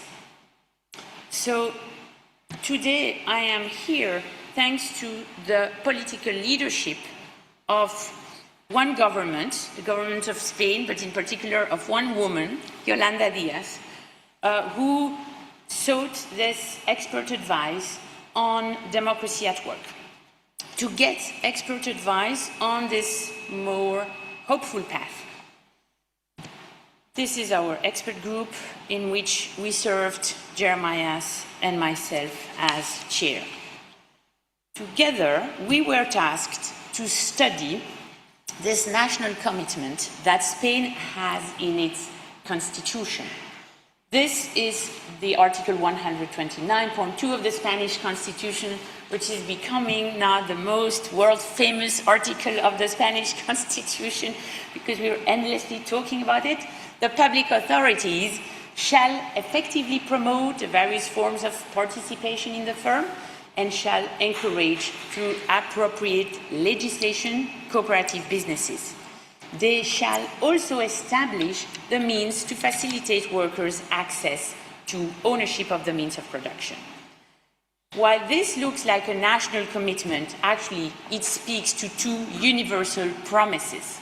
The promise of voice, of workers' voice, and the promise of ownership, access to ownership. And these two sides can be seen as the two sides of the same coin, which is a project of extending the meaning of democracy into the economic life. I want maybe to suggest that we need a little bit of just a moment to step back to basically talk to what Darren mentioned in terms of ideology. The ideology that is the ideas we have, our understanding of the reality from an idealistic perspective is actually shaping the world, as I think most of us know here in this room and online. So Darren mentioned that the ideology of the big tech currently certainly is very worrying. And what we can actually see is that we find ourselves in this historic moment where there is a real struggle, a war going on, basically between what I would suggest we should see as two political regimes of government, two ways to allocate the rights to decide about the present and the future, two ways to govern. And this in the line of the understanding that Josh Cohen, here with us today, and Joe Rogers proposed to coined as the capitalist democracies. So capitalist democracies are our types of societies where we find ourselves with two commitments. The ideal that we will allocate the rights according to our recognition as equals in dignity and rights, that's democracy. But there is also another norm that's up there and shaping our work life. It's the idea that only those who bring in the capital, the owners, will have the political rights to govern. That's the corporation. And actually, there is a struggle between those two models. These two regimes of government, we think of them generally as basically getting along quite well, and this is what Milton Friedman tried to convince us to believe, but actually it's a very unstable situation. And the arrangement now enters into full contradiction. I think this is, unfortunately, what we are seeing in the US is the democratic collapse under the extension of this corporate regime in the police. But things have not to be that way, and it's, I guess, urgent to consider that we can absolutely go the other way, which is to consider the ways to extend the democratic ideal, the democratic project into the economy and see what it looks like and how we can make that a real political project. So the diagnosis we brought into this expert committee report is that, and it's a very heavy first part of this report that you can find on report on democracyatwork.org. The diagnosis is that going through the 9 current crises that our societies and corporations face, we urgently call to get out of what we call an extractivist regime of government in the economy. The corporation basically can be seen as being extractivist, but by design, vis-à-vis its own workers. They are treated as human resources. The planet, these are seen as environmental resources, endlessly renewable. We know it's not true. We know we have to fit within the 9 planetary boundaries. And extractivist vis-à-vis the political regime, democracy. When it serves corporations, they can go along with them, but if not, they just are not going to support that regime. So it is really urgent that we see actually that we face the the understanding that technology, AI, being a technology of government, can really bring us into both directions. We could go toward more despotism of capital. This has been already well explained, I think. But we could also go toward the direction of a distributed, self-governing society and corporations. And this rests on basically intentional choice. So this break it or make it moment, we're very lucky to be alive, to see it and be a part of it. So what we do in this report is basically to think about a strategy that the Spanish government could deploy to harness these problems.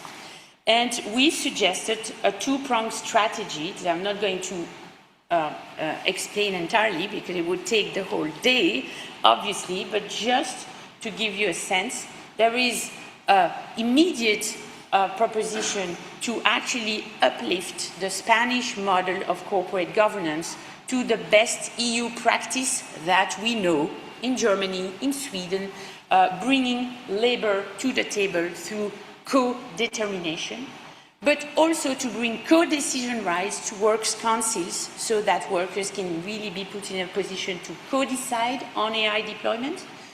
And then we actually suggest to kick off, basically, a democratic transition for every firm by setting into place a whole incentive mechanism scheme that would enable firms to basically understand that they need to move forward with this democratic transition and that the new next threshold is not the end of the day or the end of the game, but that they have to keep going on a democratic transition path. So here are the 5 proposals that we have suggested, speaking more to AI development and deployment, that we suggest this conference, this day, to focus on. And these are basically the pieces from the report that we reproduced in this beautiful booklet that you received. Okay, so these 5 proposals are the first one about the recognition of workers' co-decision right to shape and consent to AI deployment at work. The idea here is very basic. If these are technologies of government, those who are governed should be able to consent to the rules that govern their life at work and beyond work. So that means, and this is the vision that's anchored also in understanding of meaningful work, to ensure worker participation remaining meaningful as AI transforms the work itself, as Jeremiah has explained to us earlier today, through its work processes, recruitment, personal management, the content of work itself being transformed. It is central that workers have this collective co-decision right to shape and consent to AI. This is a vision where workers are not on the receiving end, they are active participants to the building of AI, actually, at the end of the day. And we can envision this in countries where there exist already works councils. We can envision works councils being currently in Europe information and consultation rights holders. Well, they should just extend their bundle of rights, if you want to, co-decision. In countries where they are not, it's obviously a very central conversation to have, to see how we can organize this collective voice for workers through union representation and a works council fully. The second proposal is to establish worker representation in strategic decision-making at the corporate level. Here the idea is really to align the corporate strategy with the ethical intuitions that workers have. They invest their labor in the firm, in the development of the product or the service that the firm is actually selling, they have strong ethical intuitions. It's especially true in the AI industry, but they have no means to voice them. So as we are looking for ways to align actually AI development with ethics, this is a talk you hear a lot. Well, there's one obvious mechanism that we should immediately harness, which is to enable workers to truly voice their own ethical concerns and so to wait on the corporate strategy so that they can actually influence the development of the strategy of the firm and make it responsive, then less on capital interests, but more on the labor investors' interest. A third proposal that we suggested to the Spanish government, but to you for your engagement today in this conference, is to enforce a corporate obligation to identify what we call all the labor investors across the value chain of the transnational firms. Here, the challenge is absolutely central, especially for the responsibility of the global north. We certainly cannot keep up with the world where the global south would now become the colonies of the AI producing firms through workers actually doing crucial, critical work in terms of data management, cleaning, training of the models, but yet being absolutely kept out of the corporate structure of these gigantic, powerful AI companies. So here the idea is to mandate that the lead firm would disclose all the workers who are involved in the work process. And those workers truly are contributing to the firm's performance. And so the idea is to dismantle this idea of the hidden nature of data work. A lot of work in the scientific literature has already been done on this, but we need to move forward with an obligation to prevent firms from basically externalizing social costs, and that would get us closer to the ILO preamble, which is not to treat any worker, labor, as a commodity. So workers across the globe have to be reintegrated into then the representation of the demos of the corporate structure, if you want. The fourth proposition is to propose a new tool, what we call a Corporate Democratic Development Index. This would be used, and this could be used immediately by any government willing to move forward with this, but unable to change their legislation. Actually, with such an index, it would just issue a rating of where the firm situates itself on a simple 6-point scale in terms of workers' voice and workers' access to ownership. And this means the government could mobilize all its tools, that's the corporate tax rate, that's access to public procurement, that's all the incentives that states have in their portfolio of public policies to basically reward the firms who are moving forward with more democracy, more internal democracy, and to actually send a signal to those who want to remain despotic that this is not the type of structure that societies want to support. And in the end, the final proposal is and speaks to the problem of ownership. Capital ownership is actually central, obviously, to any economic endeavor.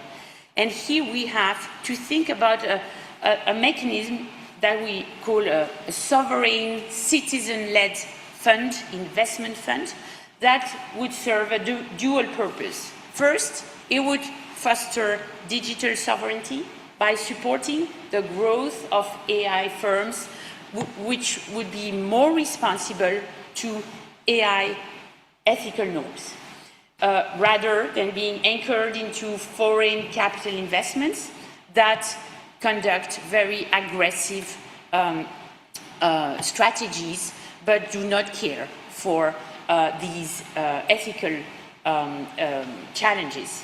And also, this would speak actually to one big challenge that we face in Europe, which is that a third of the SMEs in Europe, across Europe, in particular in Spain, but actually across the EU countries, do not have a succession plan in the next decade. And so this means we have there an immense part of the economic fabric, which is actually clearly a threat or at threat from extractivist funds that could want to buy them back at some point. And why not actually empower workers so that they can buy back their own firms and make them flourish in a democratic perspective.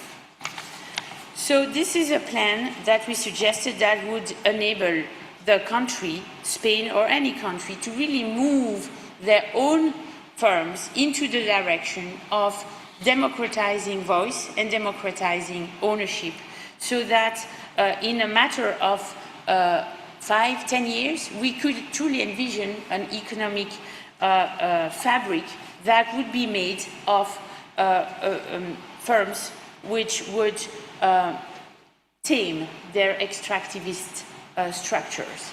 And here, basically, the final point for me is to really consider that we're very grateful to Spain for having been a leader into opening up our imagination, opening up the possibility to think about a different change in course, to not only make a correction change, but to really truly deepen our democratic commitment.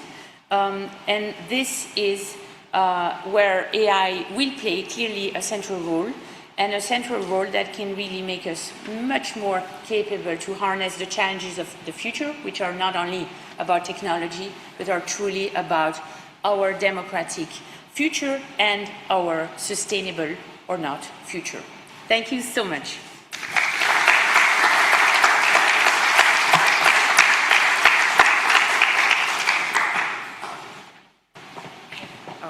We have a panel discussion. This will be. Okay. Do you have a glass? Like some water?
Okay, great.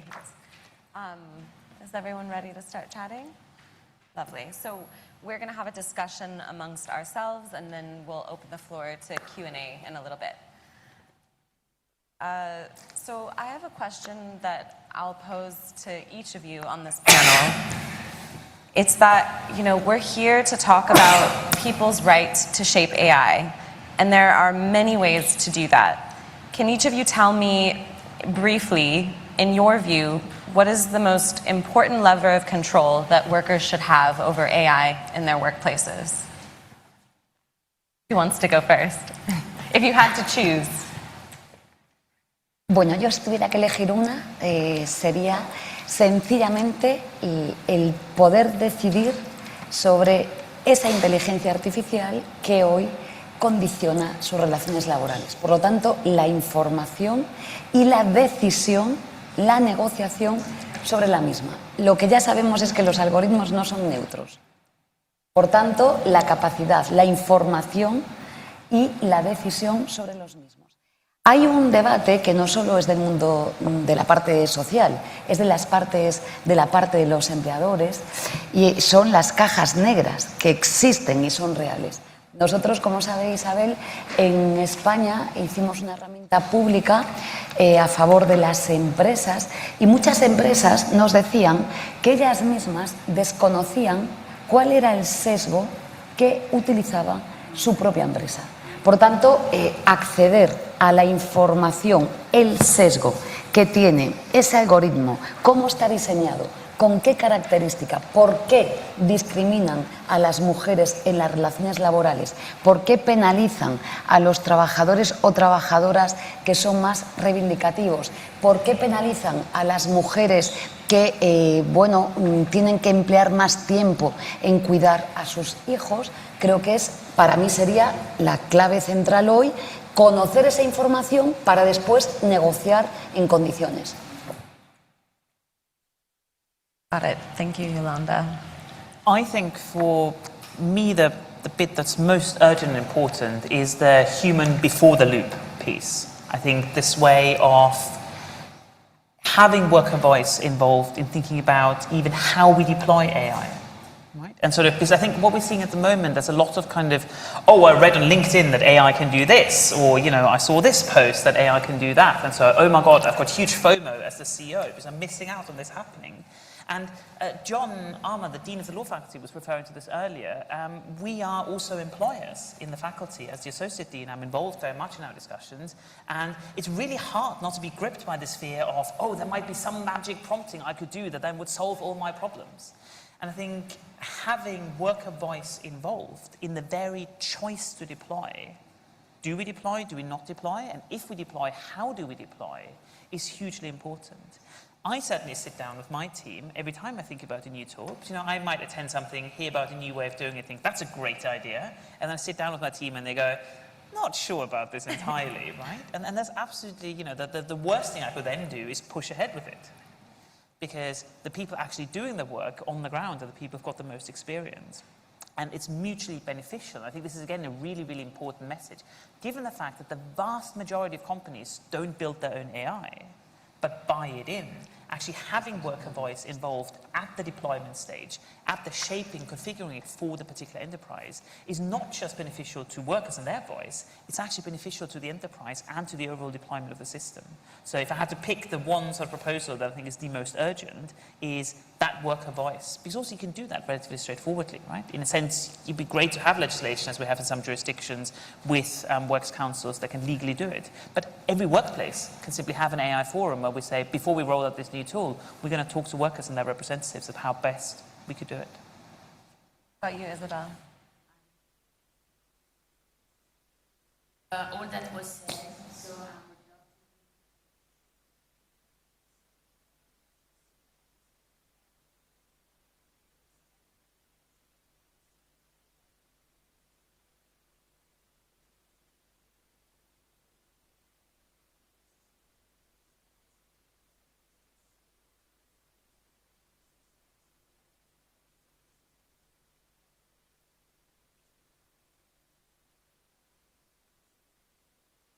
they don't have this voice. So as we are advocating for worker voice, what we know, and I see here Isabel Schumann, the Vice General Secretary of the European Trade Union Confederation, Isabel knows better than any one of us in this room that workers do not have voice. So as this is the case, I think a critical piece to this is to bring basically security to people.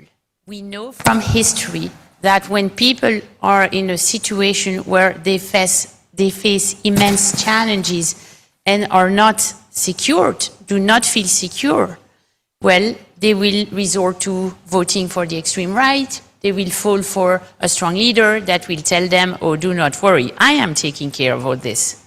We know this is huge what's going on. And no one has the answer. And we don't pretend to have the answer, certainly not. But what we put forth is that this can only be a problem that society will solve, and each unit of society will solve together or not. And so this idea that you see now coming up on the table in the Silicon Valley certainly is the idea of a universal basic income as a way basically to share prosperity and to secure people.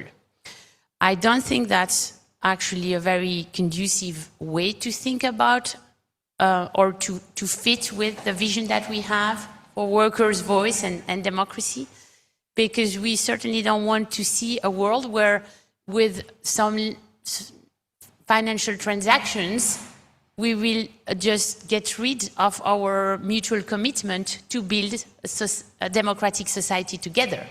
And from that perspective, the idea of a job guarantee program, it's a much more interesting policy proposal.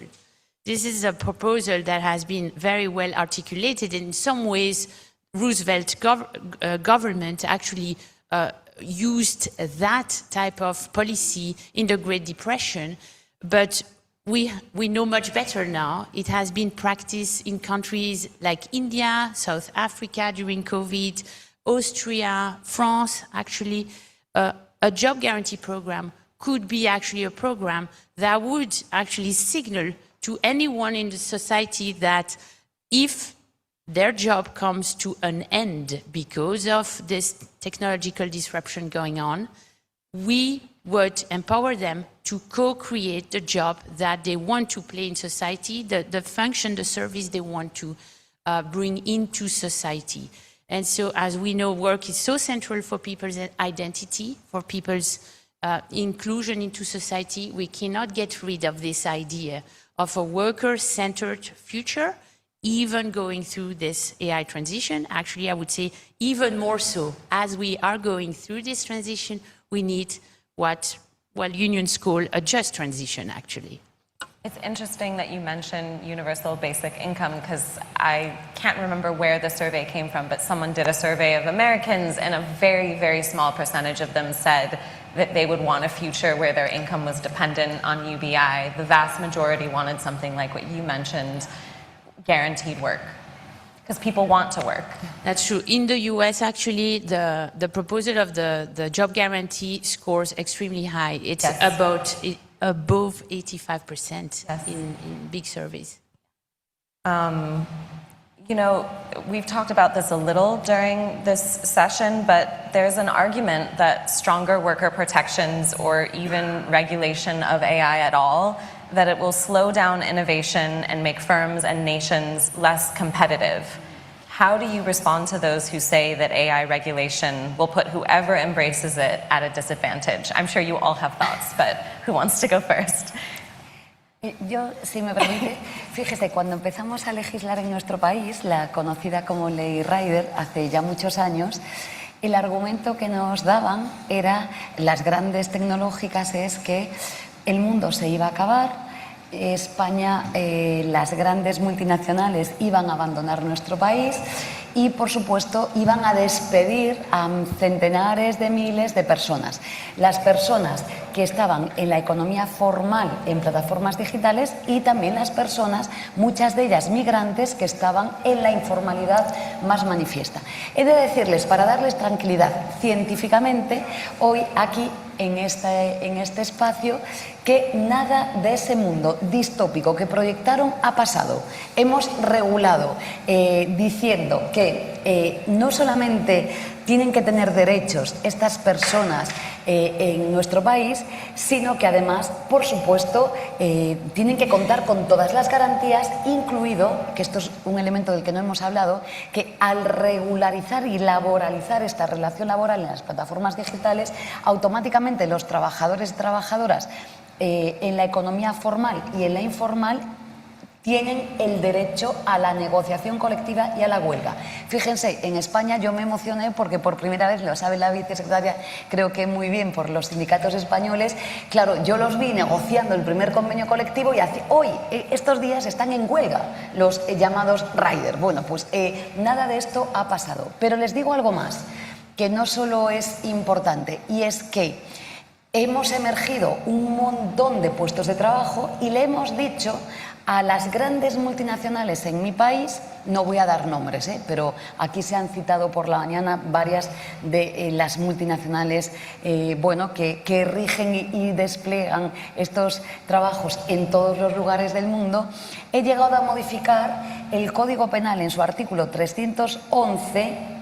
Nunca hablamos de los impactos económicos que tiene la vulneración de estos derechos en el ámbito de la responsabilidad penal. Y como sabe muy bien la profesora Ferreras, modifiqué este precepto y he sentado a una gran multinacional, no digo nombres, que está sentada ante los tribunales por obstrucción, nada más nada menos, y revelación ante la norma Rider en España. Si me permiten, ha ganado la democracia, hemos ganado nosotros y nosotras, y hoy la ley en mi país se aplica a todas las empresas, se llamen como se llamen.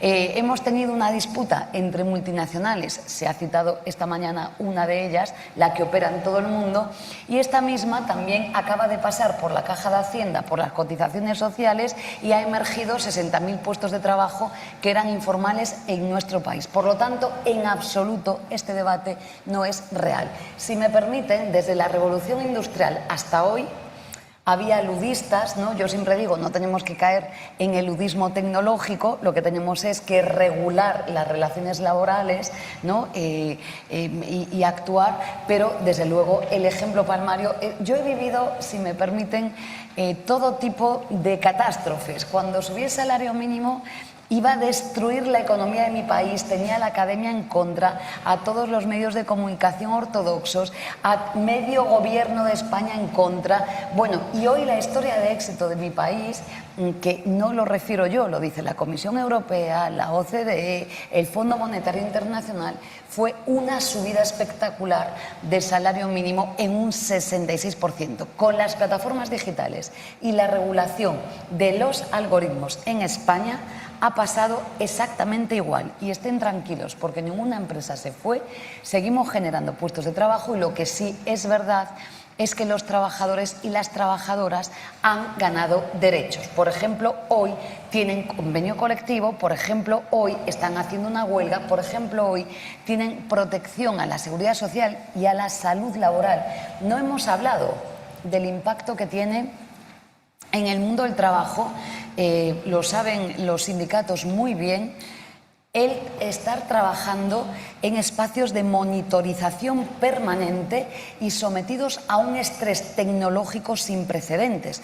La última ley de prevención de riesgos laborales que he hecho de la mano del diálogo social y con otro equipo técnico, hemos puesto justamente la mirada ahí en la regulación de las nuevas enfermedades del siglo XXI, que es que nos enfermamos por estrés térmico, por estrés tecnológico, nos enfermamos porque vivimos en institutos de vida conectada permanentemente, o piensen, conversábamos antes los dos en silencio, ¿no?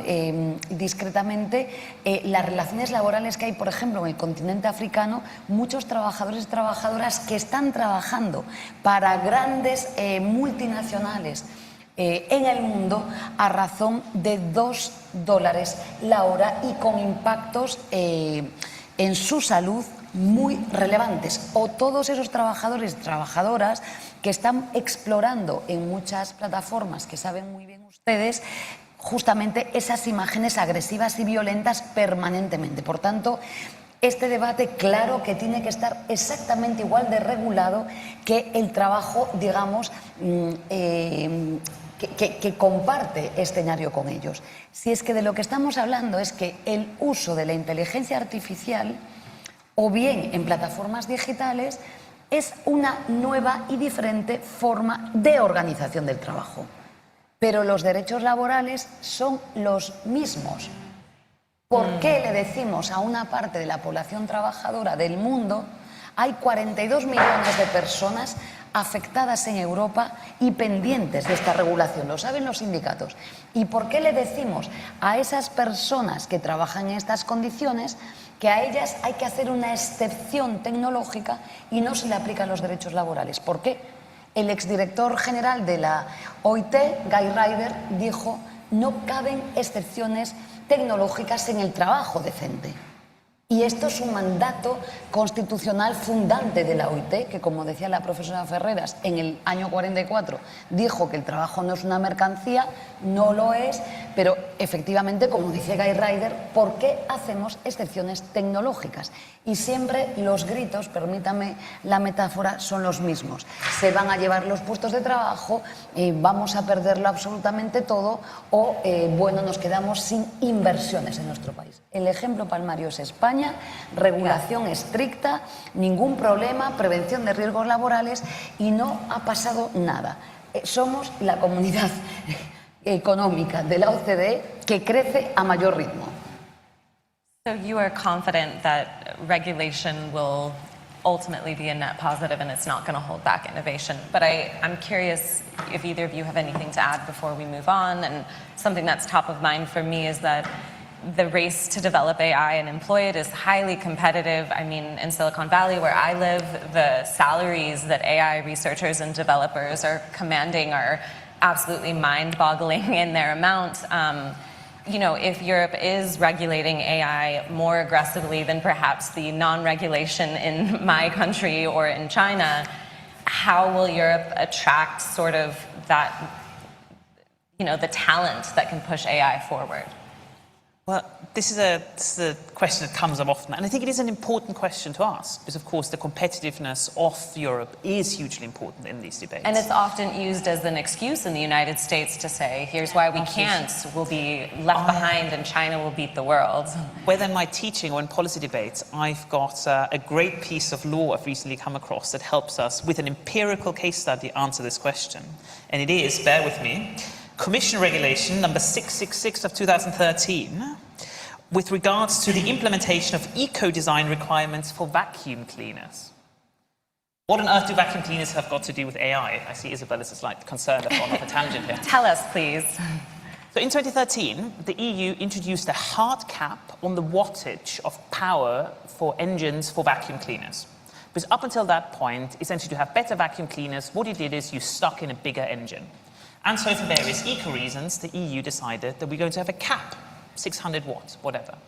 And so the big outcry from industry was, we're going to fall behind. We can no longer stick in an ever bigger engine into our vacuum cleaners to get more suction and have cleaner homes. Well, what actually happened, people started genuinely innovating and given a fixed amount of power, built better vacuum cleaners. And there is empirical work out there that tests vacuum cleaners from 2013 and vacuum cleaners from today and lists all the nifty ways in which, you know, there's less loss of suction and there's more clever ways of actually extracting dirt. And it's a bit of a rabbit hole you can go down. But I think that's the core message here. Regulation, if done properly, and for the kind of limits and limitations we've set makes sense, then actually it doesn't destroy innovation, but it channels innovation in a utility-enhancing direction. And suddenly, innovation in a vacuum cleaner is no longer, you know, I've got a mini nuclear power station inside my vacuum cleaner, and that's how much suction I can create. But instead, it's for any given wattage, I can do cleverer things with it. And I think we can learn a lot from that when it comes to AI regulation. And one of the key sort of difficulties I have there, and actually we have to be critical of some efforts in the EU as well, is that the AI Act, for example, does not actually do the vacuum cleaner things. I think the AI Act is a good illustration of how not to do regulation, because you've got an omnibus regime that creates one set of rules for everything, whether it's AI in the workplace, whether it's AI in healthcare, whether it's AI in finance, whether it's AI in media. One of my doctoral students back there working on that now. And so having a one-size-fits-all regime is not a good way of doing it. The good way of doing it is to look at sector-specific regulation, to look at, for example, the workplace, and say, what are the specific challenges we have from AI in the workplace? What are the norms and the regulatory structure we already have, such as social partners, such as social dialogue and collective bargaining, and then create legislative solutions specifically for that. That's what you did with the Ley Rider in Spain. That's what the European Union then did with the Platform Work Directive, building amongst other things on the Ley Rider. That's what we're now seeing with the very recently enacted Platform Work standard in the International Labour Organization. But I think the key first message then is regulation done properly actually incentivizes innovation. And to do it properly, we need to look at existing structures, we need to think carefully about the sector-specific challenges and how we can build on those. And we still talk about vacuum cleaners. But that's a great metaphor. Yeah. Isabel, do you have anything to add? I would love to add the part of the, so when we think about regulation, we rarely think about actually the internal structure of the firm as a key site for regulation. And so this would be actually an adjustment. The whole perspective of democracy at work is not to decide from a state-centric regulatory perspective that the state is going to decide on whatever product or, but the state indeed can actually decide on the right bundle of rights that should be allocated in which hands, and then adopt a very pragmatist, procedural perspective at innovation. And so here, it's very clear that if you look at the development of AI, actually, it's the engineers themselves who are asking for voice in their work situation. So last year, we had a big open letter from some people from the Silicon Valley. Some of them did not even dare to put their name on the letter because they feel threatened to say, we actually would like to have voice at work because we feel like we know very important pieces of information. That's the epistemic case for democracy at work. I see here Hélène Landmore. This is exactly what they are asking. They see where there are big ethical challenges in the development of AI, but what do they have? They just have maybe a phone line to, you know, if they really feel there is something that they should actually let the company know. It's the whistleblower hotline that actually OpenAI established after the big turmoil. But a whistleblower line is not a serious response to the challenges that we face. So regulation is also actually and should absolutely be concerned with the structure of the firm. And that's obviously never what, when people talk about regulation, they never want us to look at that. And I should add, don't just take our word for it, because we've got a lot of people in the audience who will be on the panels this afternoon who've got actual real-world experience of this. So Joan and Ephantus, for example, are here from the Data Labelers Association in Kenya, and they will talk to us about their experiences. We've got people who've done this with unions in the United States, in workplaces across Europe. So, you know, we do the high-level theoretical stuff. The people who actually know what they're talking about will join us this afternoon. Isabel, you mentioned a letter that some software engineers or tech workers in Silicon Valley published asking for more input on AI and how it's used at work, but that some people were so afraid they didn't put their names on it.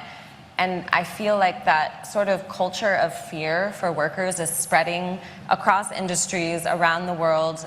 I think if you believe even partially or fully in the idea that AI is coming for jobs, workers feel, I think, in some ways less empowered than ever to push for rights, to push for democracy at work, to push for having a say in how AI is implemented in their workplaces. Obviously, we're here talking at a high level about, you know, policy, regulation, the responsibilities of, you know, firms as well as government to regulate AI, but what role do workers play in all of this? And like, what is within reach for them when it comes to pushing back on maybe harmful ways that AI will be used at work? Anyone who would like to go? Bueno, yo, por poner algunos ejemplos, también el sindicato de guionistas norteamericano ha dado una bonita batalla. Yo he tenido la suerte de estar con ellos en uno de los últimos viajes de los 2 que hice a California, y ellos han venido a nuestros encuentros sobre inteligencia artificial hace muy poco, ¿no? Isabel y los sindicatos a Madrid, y ellos mismos se han quedado, primero, sorprendidos por la capacidad de movilización que tienen. Es decir, ellos fueron capaces de paralizar Hollywood. Ya está. Quiero decir, los trabajadores en el mundo, en Europa, en Asia, en África, en América, en Norteamérica, en todos los lugares, en Oceanía, tienen una fuerza brutal. Usen la inteligencia artificial o no. Por tanto, esto es algo que tenemos que tener claro. Y lo que quieren justamente esos poderes tecnológicos que son ideológicos es paralizarnos y que tengamos miedo. Esto es algo que nos enseñan en las sociedades democráticas desde Espartaco hasta hoy. Espartaco tenía miedo, le ponían unos grilletes aquí, ¿no? Ahora no nos ponen grilletes, nos ponen barreras mentales, que son las mismas. Cualquier colectivo de trabajadores y trabajadoras, un grupo de limpiadoras en una universidad en mi país, si no hay sindicato, probablemente para organizarse va a tener miedo y se va a paralizar. Pero es exactamente lo mismo. Digo, por poner un ejemplo claro en el que el sindicato de guionistas norteamericano dice: a mí están utilizando mi inteligencia, mi creatividad, la suya, ¿no? Que es un debate en el mundo de la comunicación. Se está usando su voz, su imagen, la producción, igual que en la academia, ¿no? Reproduciendo datos a través de la inteligencia generativa sin control democrático de ningún calibre, y por supuesto extrayendo valor. Eso les pasa en este mundo, en la academia y en el periodismo, de manera brutal. Por tanto, yo creo que lo que tenemos que hacer justamente es dar un paso adelante hacia la democratización de nuestras vidas y de las relaciones laborales.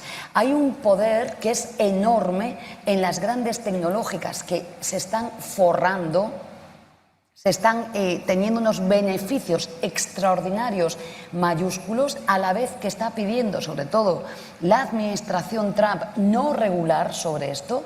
Piensen que todas las órdenes ejecutivas que dicta la Casa Blanca van en esta dirección, o el documento de política exterior que remite Donald Trump a Europa en diciembre va en la dirección de que no legisle Europa sobre esta cuestión. Y yo creo que la posición europea, compartiendo la reflexión que hizo esta mañana, es muy poco responsable, porque frente a la posición de Pekín y a la posición de Washington hay un potencial enorme, que es Europa, que tiene, creo, el deber ético, moral, político, la mejor Europa posible, sin lugar a dudas, de dar un paso adelante. Cuando les hablaba antes de esta norma que han pospuesto 16 meses, pero permitiéndole a las tecnológicas que con los sistemas que implanten ahora se van a quedar, es un retroceso democrático sin precedentes.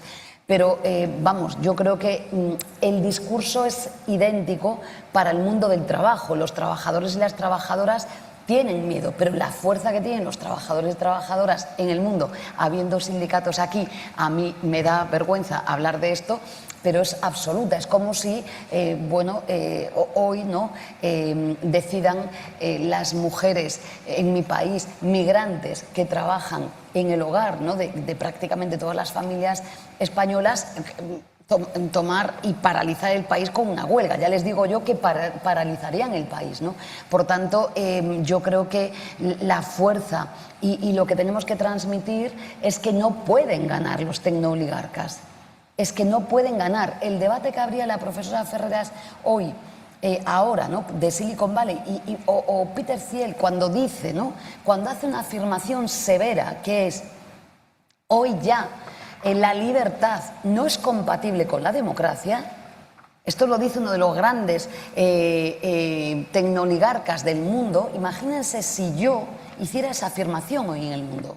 Rodarían titulares en todo el mundo. Es decir, el planteamiento que están haciendo es disruptivo en el sentido de No podemos regular, obviamente, porque necesitan, teniendo el control sobre toda la producción que tienen y además apalancando la información que tienen y la riqueza que tienen, no pagan impuestos, no distribuyen la riqueza, hay un fenómeno de exclusión por arriba de los ricos, de unos muy poquitos, con un vasallaje absoluto de millones y millones de seres humanos trabajadores. Yo en Estados Unidos he estado centenares de veces recientemente en Washington, en Nueva York, volveré ahora a Nueva York con los sindicatos norteamericanos, y en California en 2 ocasiones me he reunido con empleadores y con trabajadores y esto lo tienen súper claro. Es decir, que hay que organizarse aunque el poder sea muy difuso, pero tenemos de verdad nosotros, los poderes públicos, la academia, investigar. Por supuesto que sí, dar pasos adelante, pero tenemos que legislar. Porque lo otro es la barbarie. Y la propuesta que vuelven a lanzar ahora, 40 años después de las rentas universales, son los tecnooligarcas. El anarcoliberalismo, permítame que les diga, siempre tuvo este deseo. Han teorizado no solo el fin de la historia, han teorizado el fin del trabajo. Y nosotros y nosotras lo que queremos es poner a disposición de la gente trabajadora la inteligencia artificial para poder generar más productividad de la que lleva hablando los hombres blancos y heterosexuales de Silicon Valley desde hace 40 años, ¿vale? Pero una productividad que se quedan ellos, que no reparten, que no democratizan y que aquellos diseños que nos hacían hace 40 años, todo lo que han escrito no es verdad. Con la gran diferencia que hace 40 años, permítame la ironía, aparentaban ser hippies y ahora son los amigos de Trump. Pero esta es la realidad que tenemos. Entonces, este debate sobre el fin del trabajo lo necesitan fundamentalmente los tecnooligarcas y los que mandan en el mundo. Porque, de verdad, la academia, la abogacía, las limpiadoras, los celadores, las gentes que nos acompañan en la técnica, la agricultura, va a seguir existiendo.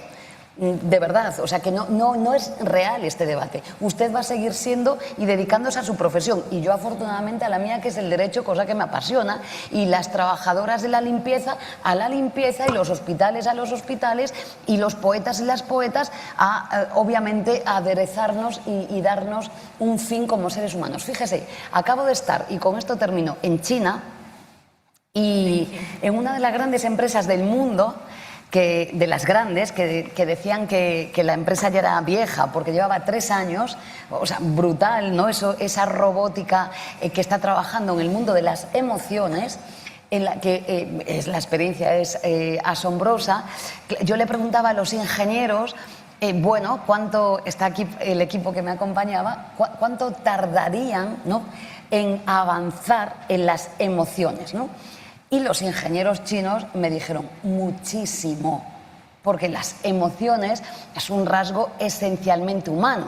Pero de lo que habla el informe de democratización de la profesora Ferreras y nuestro querido profesor es que ya con nuestros datos, los de los trabajadores y las trabajadoras, el problema es que no lo saben los trabajadores, se está replicando sus emociones y están analizando cómo responde, cuánto tarda el trabajador en reproducir la tarea, con qué velocidad responde, pero cuál es su conducta emocional ante esa presión. Y eso no se está haciendo públicamente, democráticamente. Por tanto, el riesgo en términos democráticos, no el Papa, es que la academia está pidiendo un humanismo tecnológico, es que necesitamos poner orden, obviamente a través de la civilización, que es desde siempre, desde la Ilustración hasta hoy, el derecho y obviamente los principios éticos,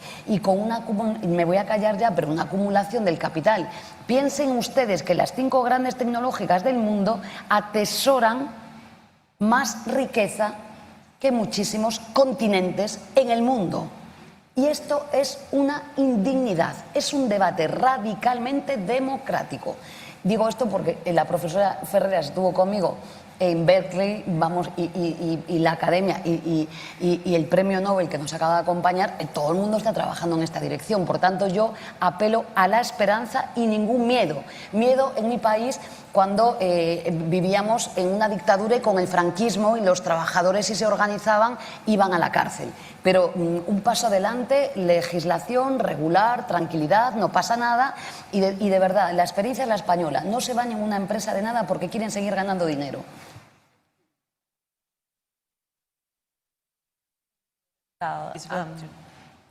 Well, I would love to hear from the audience, and as we have a clear cut by 12:30 for the lunch, maybe I'll pass my Q&A from the audience. That sounds great.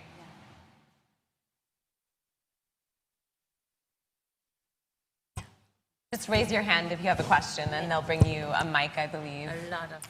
Okay, in the red. Hi, thank you very much. If you could introduce yourself just with 2 words. Yeah, thank you very much. My name's Adam. I'm from the Trade Union Congress, which is the UK Federation of Trade Unions. 5.5 million people across 46 different unions in the UK. I think it's a question for Isabel about the corporate governance reform stuff, which is absolutely super interesting, and obviously has this sort of conversation that's been around for a while, and the TUC has been calling for similar things. I guess I have I want to probe and challenge constructively a bit about what you're saying. One of the things is that the dynamics that we might see emerging is AI-first companies that have an outsized impact in terms of their financial size and their business and their market share, but with comparative low level of demand for labor. How then does the thresholds that you have put out for X number of workers on boards, depending on X number of workers employed by the company, work in an environment where you can have a company like Anthropic that is a world-beating mega firm with only several thousand employees? To put that in perspective, just briefly, Anthropic's revenue per employee is $15 million a year. McKinsey's is 400,000. Ford Motor Company is 1 million per employee. And so, like, it puts in context that you have emerging companies that can dominate markets, but where this corporate governance mechanism can basically only extend to a smaller number of people. Thunder.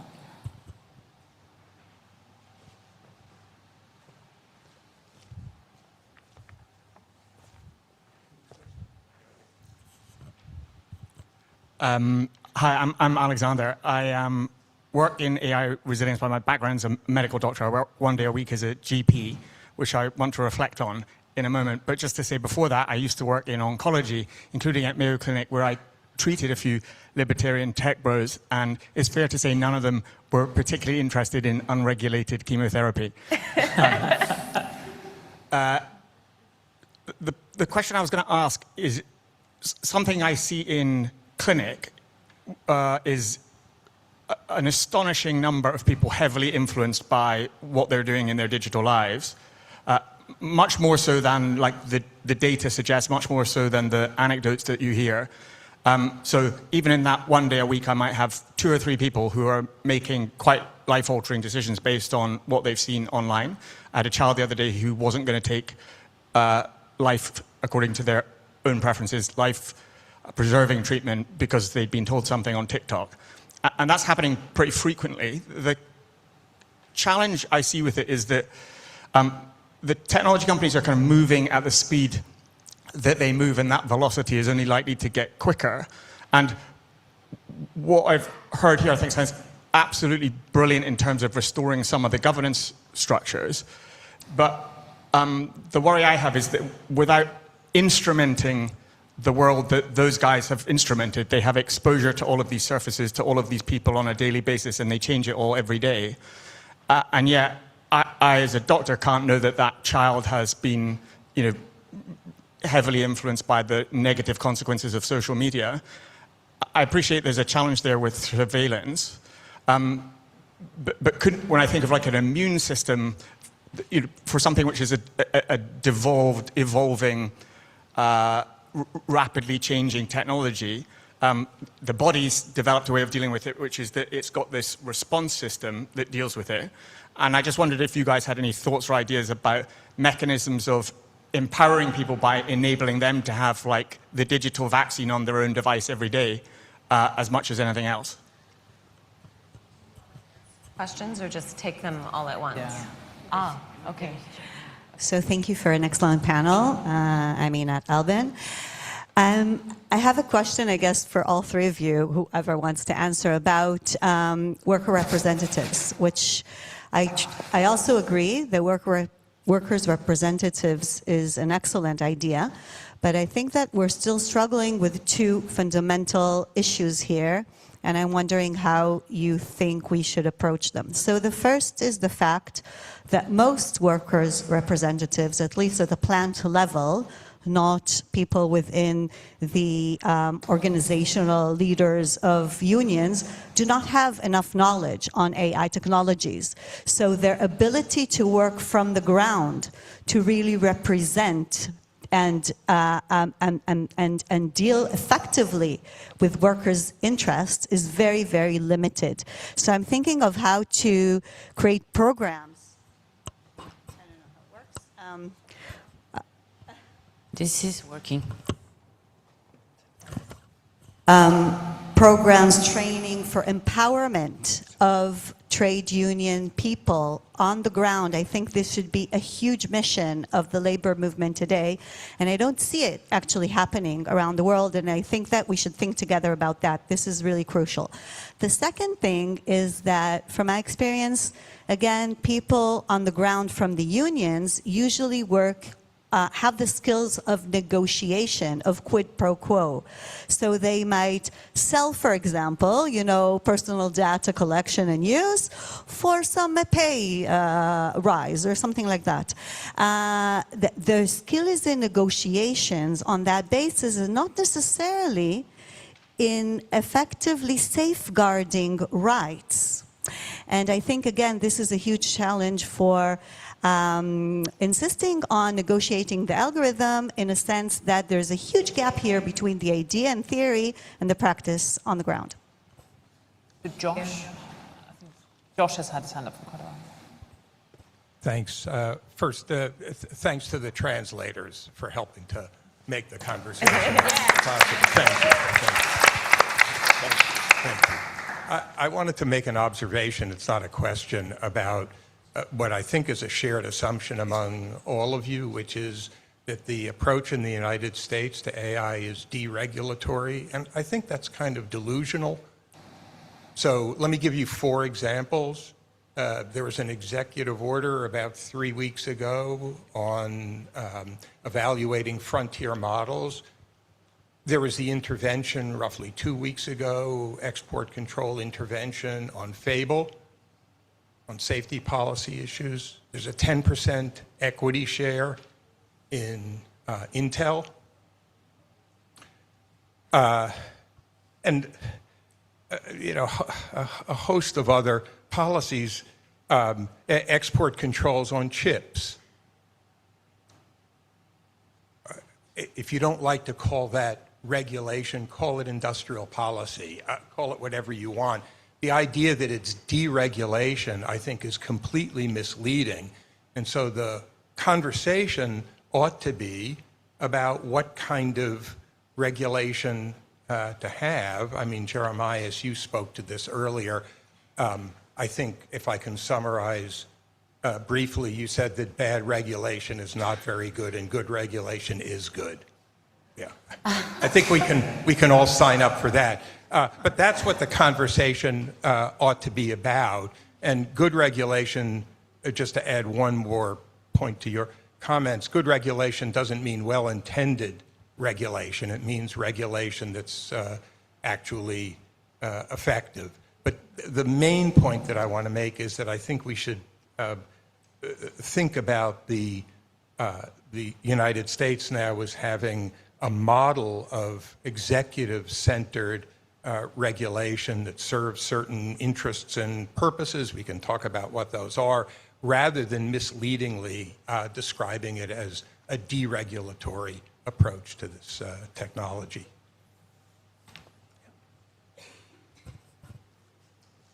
Hello, I'm going to put me here. I am Ismael Losada. I am the counselor, the employment counselor of the Spanish embassy here in the UK. So Yolanda is my boss, the vice president. So I'm going to be careful. I just going to ask, because all the panel has been speaking about regulation, but I'm worried about what about enforcement? Because the problem is enforcement. We here in the UK, we don't have an enforcement body. The Fair Work Agency has just been created and the remit is very narrow. So we need enforcement bodies. And also here, the employment tribunals has a huge backlog. So what if we regulate but we don't force? We are going to have huge problems. So that's my question, the importance of enforcement. Thank Lily, you. just behind you. Thank you. This actually could be directly building on that. Lily Irani from UC San Diego Labor Center. So there's a proposal out there on, so the previous commenter commented on the importance of workers being able to, on the shop floor, interpret, understand, monitor what's going on with technologies in their workplaces, right? In order to be able to report problems, to report harms, to be able to participate in this kind of governance. And then the previous speaker mentioned enforcement as well. There's a proposal by Nandina Vigansas at CUNY Labor Center and Sanjay Pinto, who I think is at NYU, Mass Worker Education, where they propose a municipal program that would fund peer educators, peer technology educators, built on programs in the United States we have called promotoras. And this would be something that could, these peer educators would go out and talk to workers about the technology, and this could potentially enable better enforcement, communication, and monitoring as well. So I just wanted to point everybody to that report because this just came out like 3 months ago. So I think we have time for 2 more questions. So, maybe a third. I think I also want to build on what he has said. So in this sector, what we are seeing, there is a lot of no transparency. These big tech organizations are hiding behind layers and layers of subcontracting. So who exactly are we going to hold accountable? Another thing I want to ask that I feel was not addressed is the shifting of jurisdiction. Like, for example, what happened in Kenya a few weeks ago where Meta exited from an organization called Sama, and 1,108 people were left jobless, all in the just one decision, and they shifted to another jurisdiction just because us guys here in Kenya started having conversations around what work we are doing, the types of environment we are working on, the types of pay we just had started speaking, and then they shifted jurisdiction. So what happens to the other jurisdiction that they've gone to? Yeah. Here.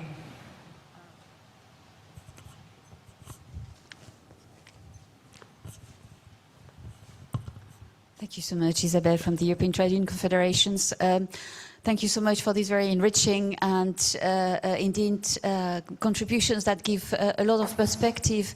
We might, and this might be the good news of today, we might be exactly at the moment where we are this convergence of indeed regulating AI and bringing the workers' voice within the loop on regulations. You know that the ETUC has this very strong demand to have an AI Act at the workplace, and it is in the conjunctions with what the Commission should be tabling with the Quality Job Act. And of course, Yolanda has a very important influence in pushing the Commission, and pushing this directive, of course, to happen. Currently, it is stuck. Currently, we are facing situations by which regulation itself, whatever it is about, it's not acceptable, it's against innovation. So I'm very happy about the discussions that happen. It is not preventing innovation, it is not something that is against regulation, it should shape indeed innovation. I think this is something that has to be developed, it has to be broadened much more than what we are attempting to do today. So yes, there is a momentum. This momentum is certainly very important for us, but it is blocked. So you have a very important role to play next week in Luxembourg, and of course to push that not only the Commission act, and here again we have the power, and I just would like to mention that the Commission has to consult the social partner, which is labour and management. Labour, it's us, the European Trading Confederations, whether it is important to legislate, and if yes, what kind of legislations, and if yes, where, if we want to negotiate with the employers. I can tell you we will not. We are currently not in a position to negotiate whatever with employers, because whatever is negotiated is on the basis of derogations agreements. So less than we have exactly for the moment as protection. So for the moment, a no-go. However, and I'm happy to say that we've made a move forward in terms of the European Works Council revision. We managed that 2025, and in that respect, of course, European Works Council have more power, indeed, to make their voice heard, and in particular, to use and to monitor the introductions of AI in the workplace in transnational businesses. But thank you so much for your very inspirational work. I'm so happy to be with you today to have that to bring back home and to use very concretely. Thank you. We have one more question, and then we might go about 10 minutes to her, please. And then we have about 10 minutes and we'll wrap. So I think our answers will have to be brief. Thank you. So, Emine Phillips, do you hear me? Yeah. I'm actually coming from a different place. So I'm an AI strategy consultant. Basically, I do help companies adopt AI. You know, so for me, I must say, we don't usually talk about sociological aspects during these adoption talks. You know, we talk about AI capability maturity model. We talk about, you know, what kind of sort of AI use cases can they adopt, and what kind of metrics should there be to actually measure when we adopt those AI use cases into their workplace. And clearly those success metrics also measure people performance in addition to agent performance.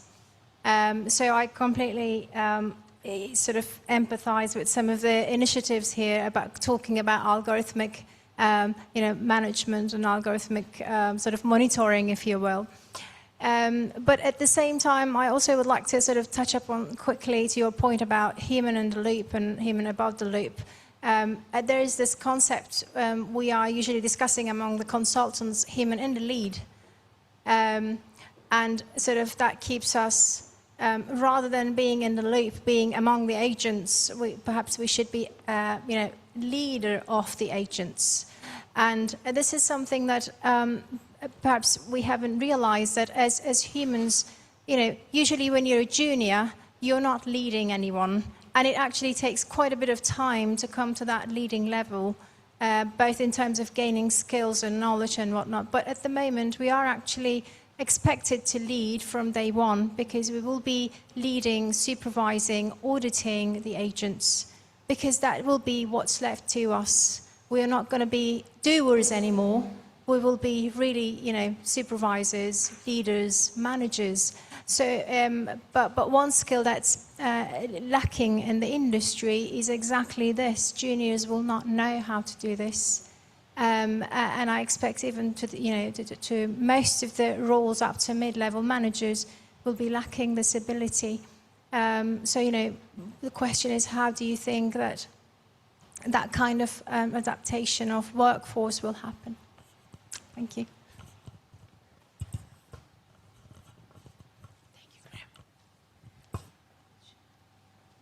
How about we start with that last question? Do you have a response to that, Isabel? Respond to all questions. Yeah. Well, why don't we, because we indeed have... Friendly. Yeah, so maybe just a final comment from each of us. Would that be? Sure. Because we have actually a whole afternoon of debates that are coming, and this is not going to be solved in one afternoon in any case.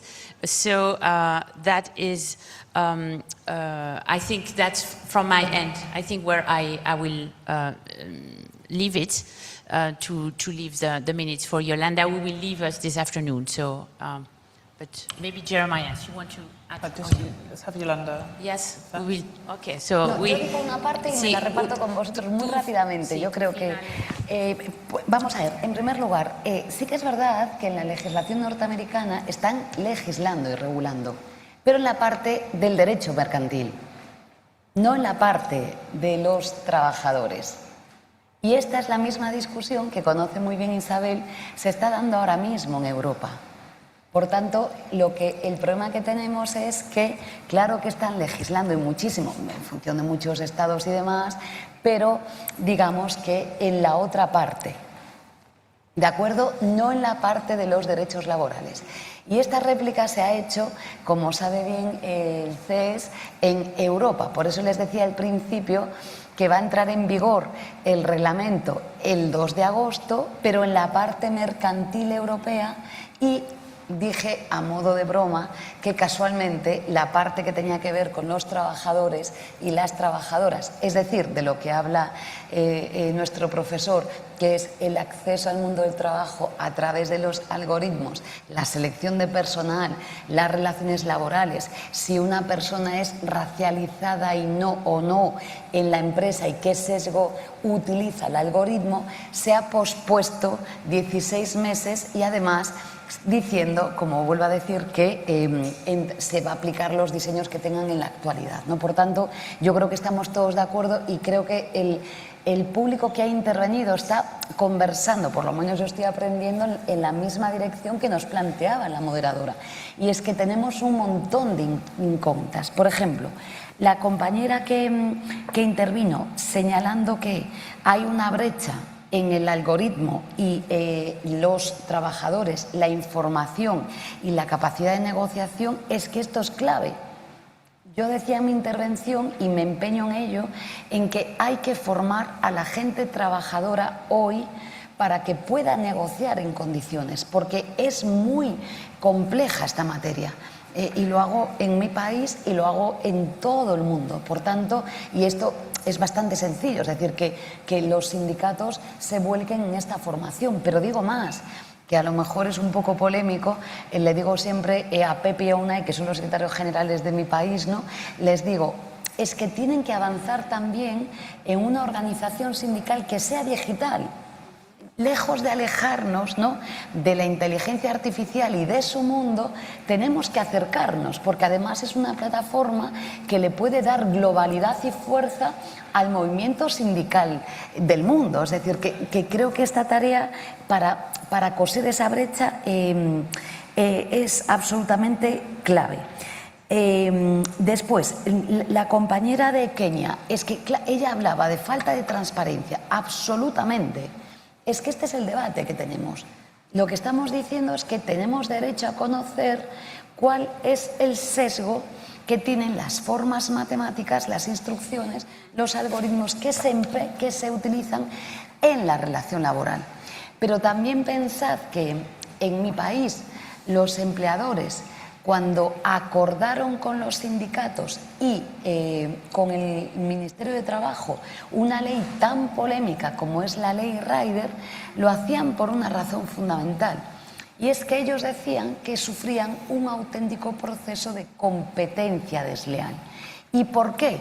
Porque el algoritmo de algunas grandes multinacionales está siendo empleado contra la globalidad de muchísimas empresas señaladamente europeas. Es decir, que hay unas barreras de dominio que el algoritmo, en términos también mercantiles de empresa, está utilizando para excluir a otras empresas. Este debate en Europa lo sabe el CES y lo sé yo misma. Los empleadores también se están organizando porque dicen, a mí se me está excluyendo a través de una posición dominante, a través de los algoritmos en un mercado que no está siendo o no sigue reglas de competencia leal.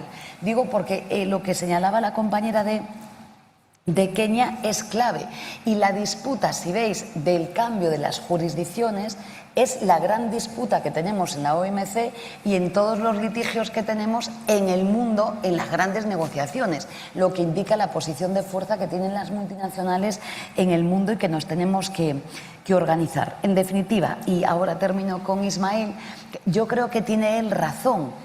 La cuestión es que lo que necesitamos es regular, pero después ejecutar y hacer seguimiento y evaluar lo que hacemos, porque habrá muchas normas que al ritmo que va la inteligencia artificial es que pensad que ya se está investigando, ¿no?, qué está sucediendo cuando se le colocan tropiezos al algoritmo o a la inteligencia artificial y el propio robot se empieza a revelar frente a ese uso, ¿no? Ya hay investigaciones sobre esta cuestión, o por ejemplo esta investigación que ha habido también, ¿no?, en la universidad, en la que propiciaba que por el uso, ¿no?, de estrés y demás, el propio algoritmo se empieza a organizar para crear sindicatos y para defender los derechos colectivos. Quiero decir que la propia inteligencia artificial se está nutriendo, ¿no?, de potencialidad a favor del mundo del trabajo, ¿no? Quiero decir que estas investigaciones que hace la universidad están siendo extraordinarias.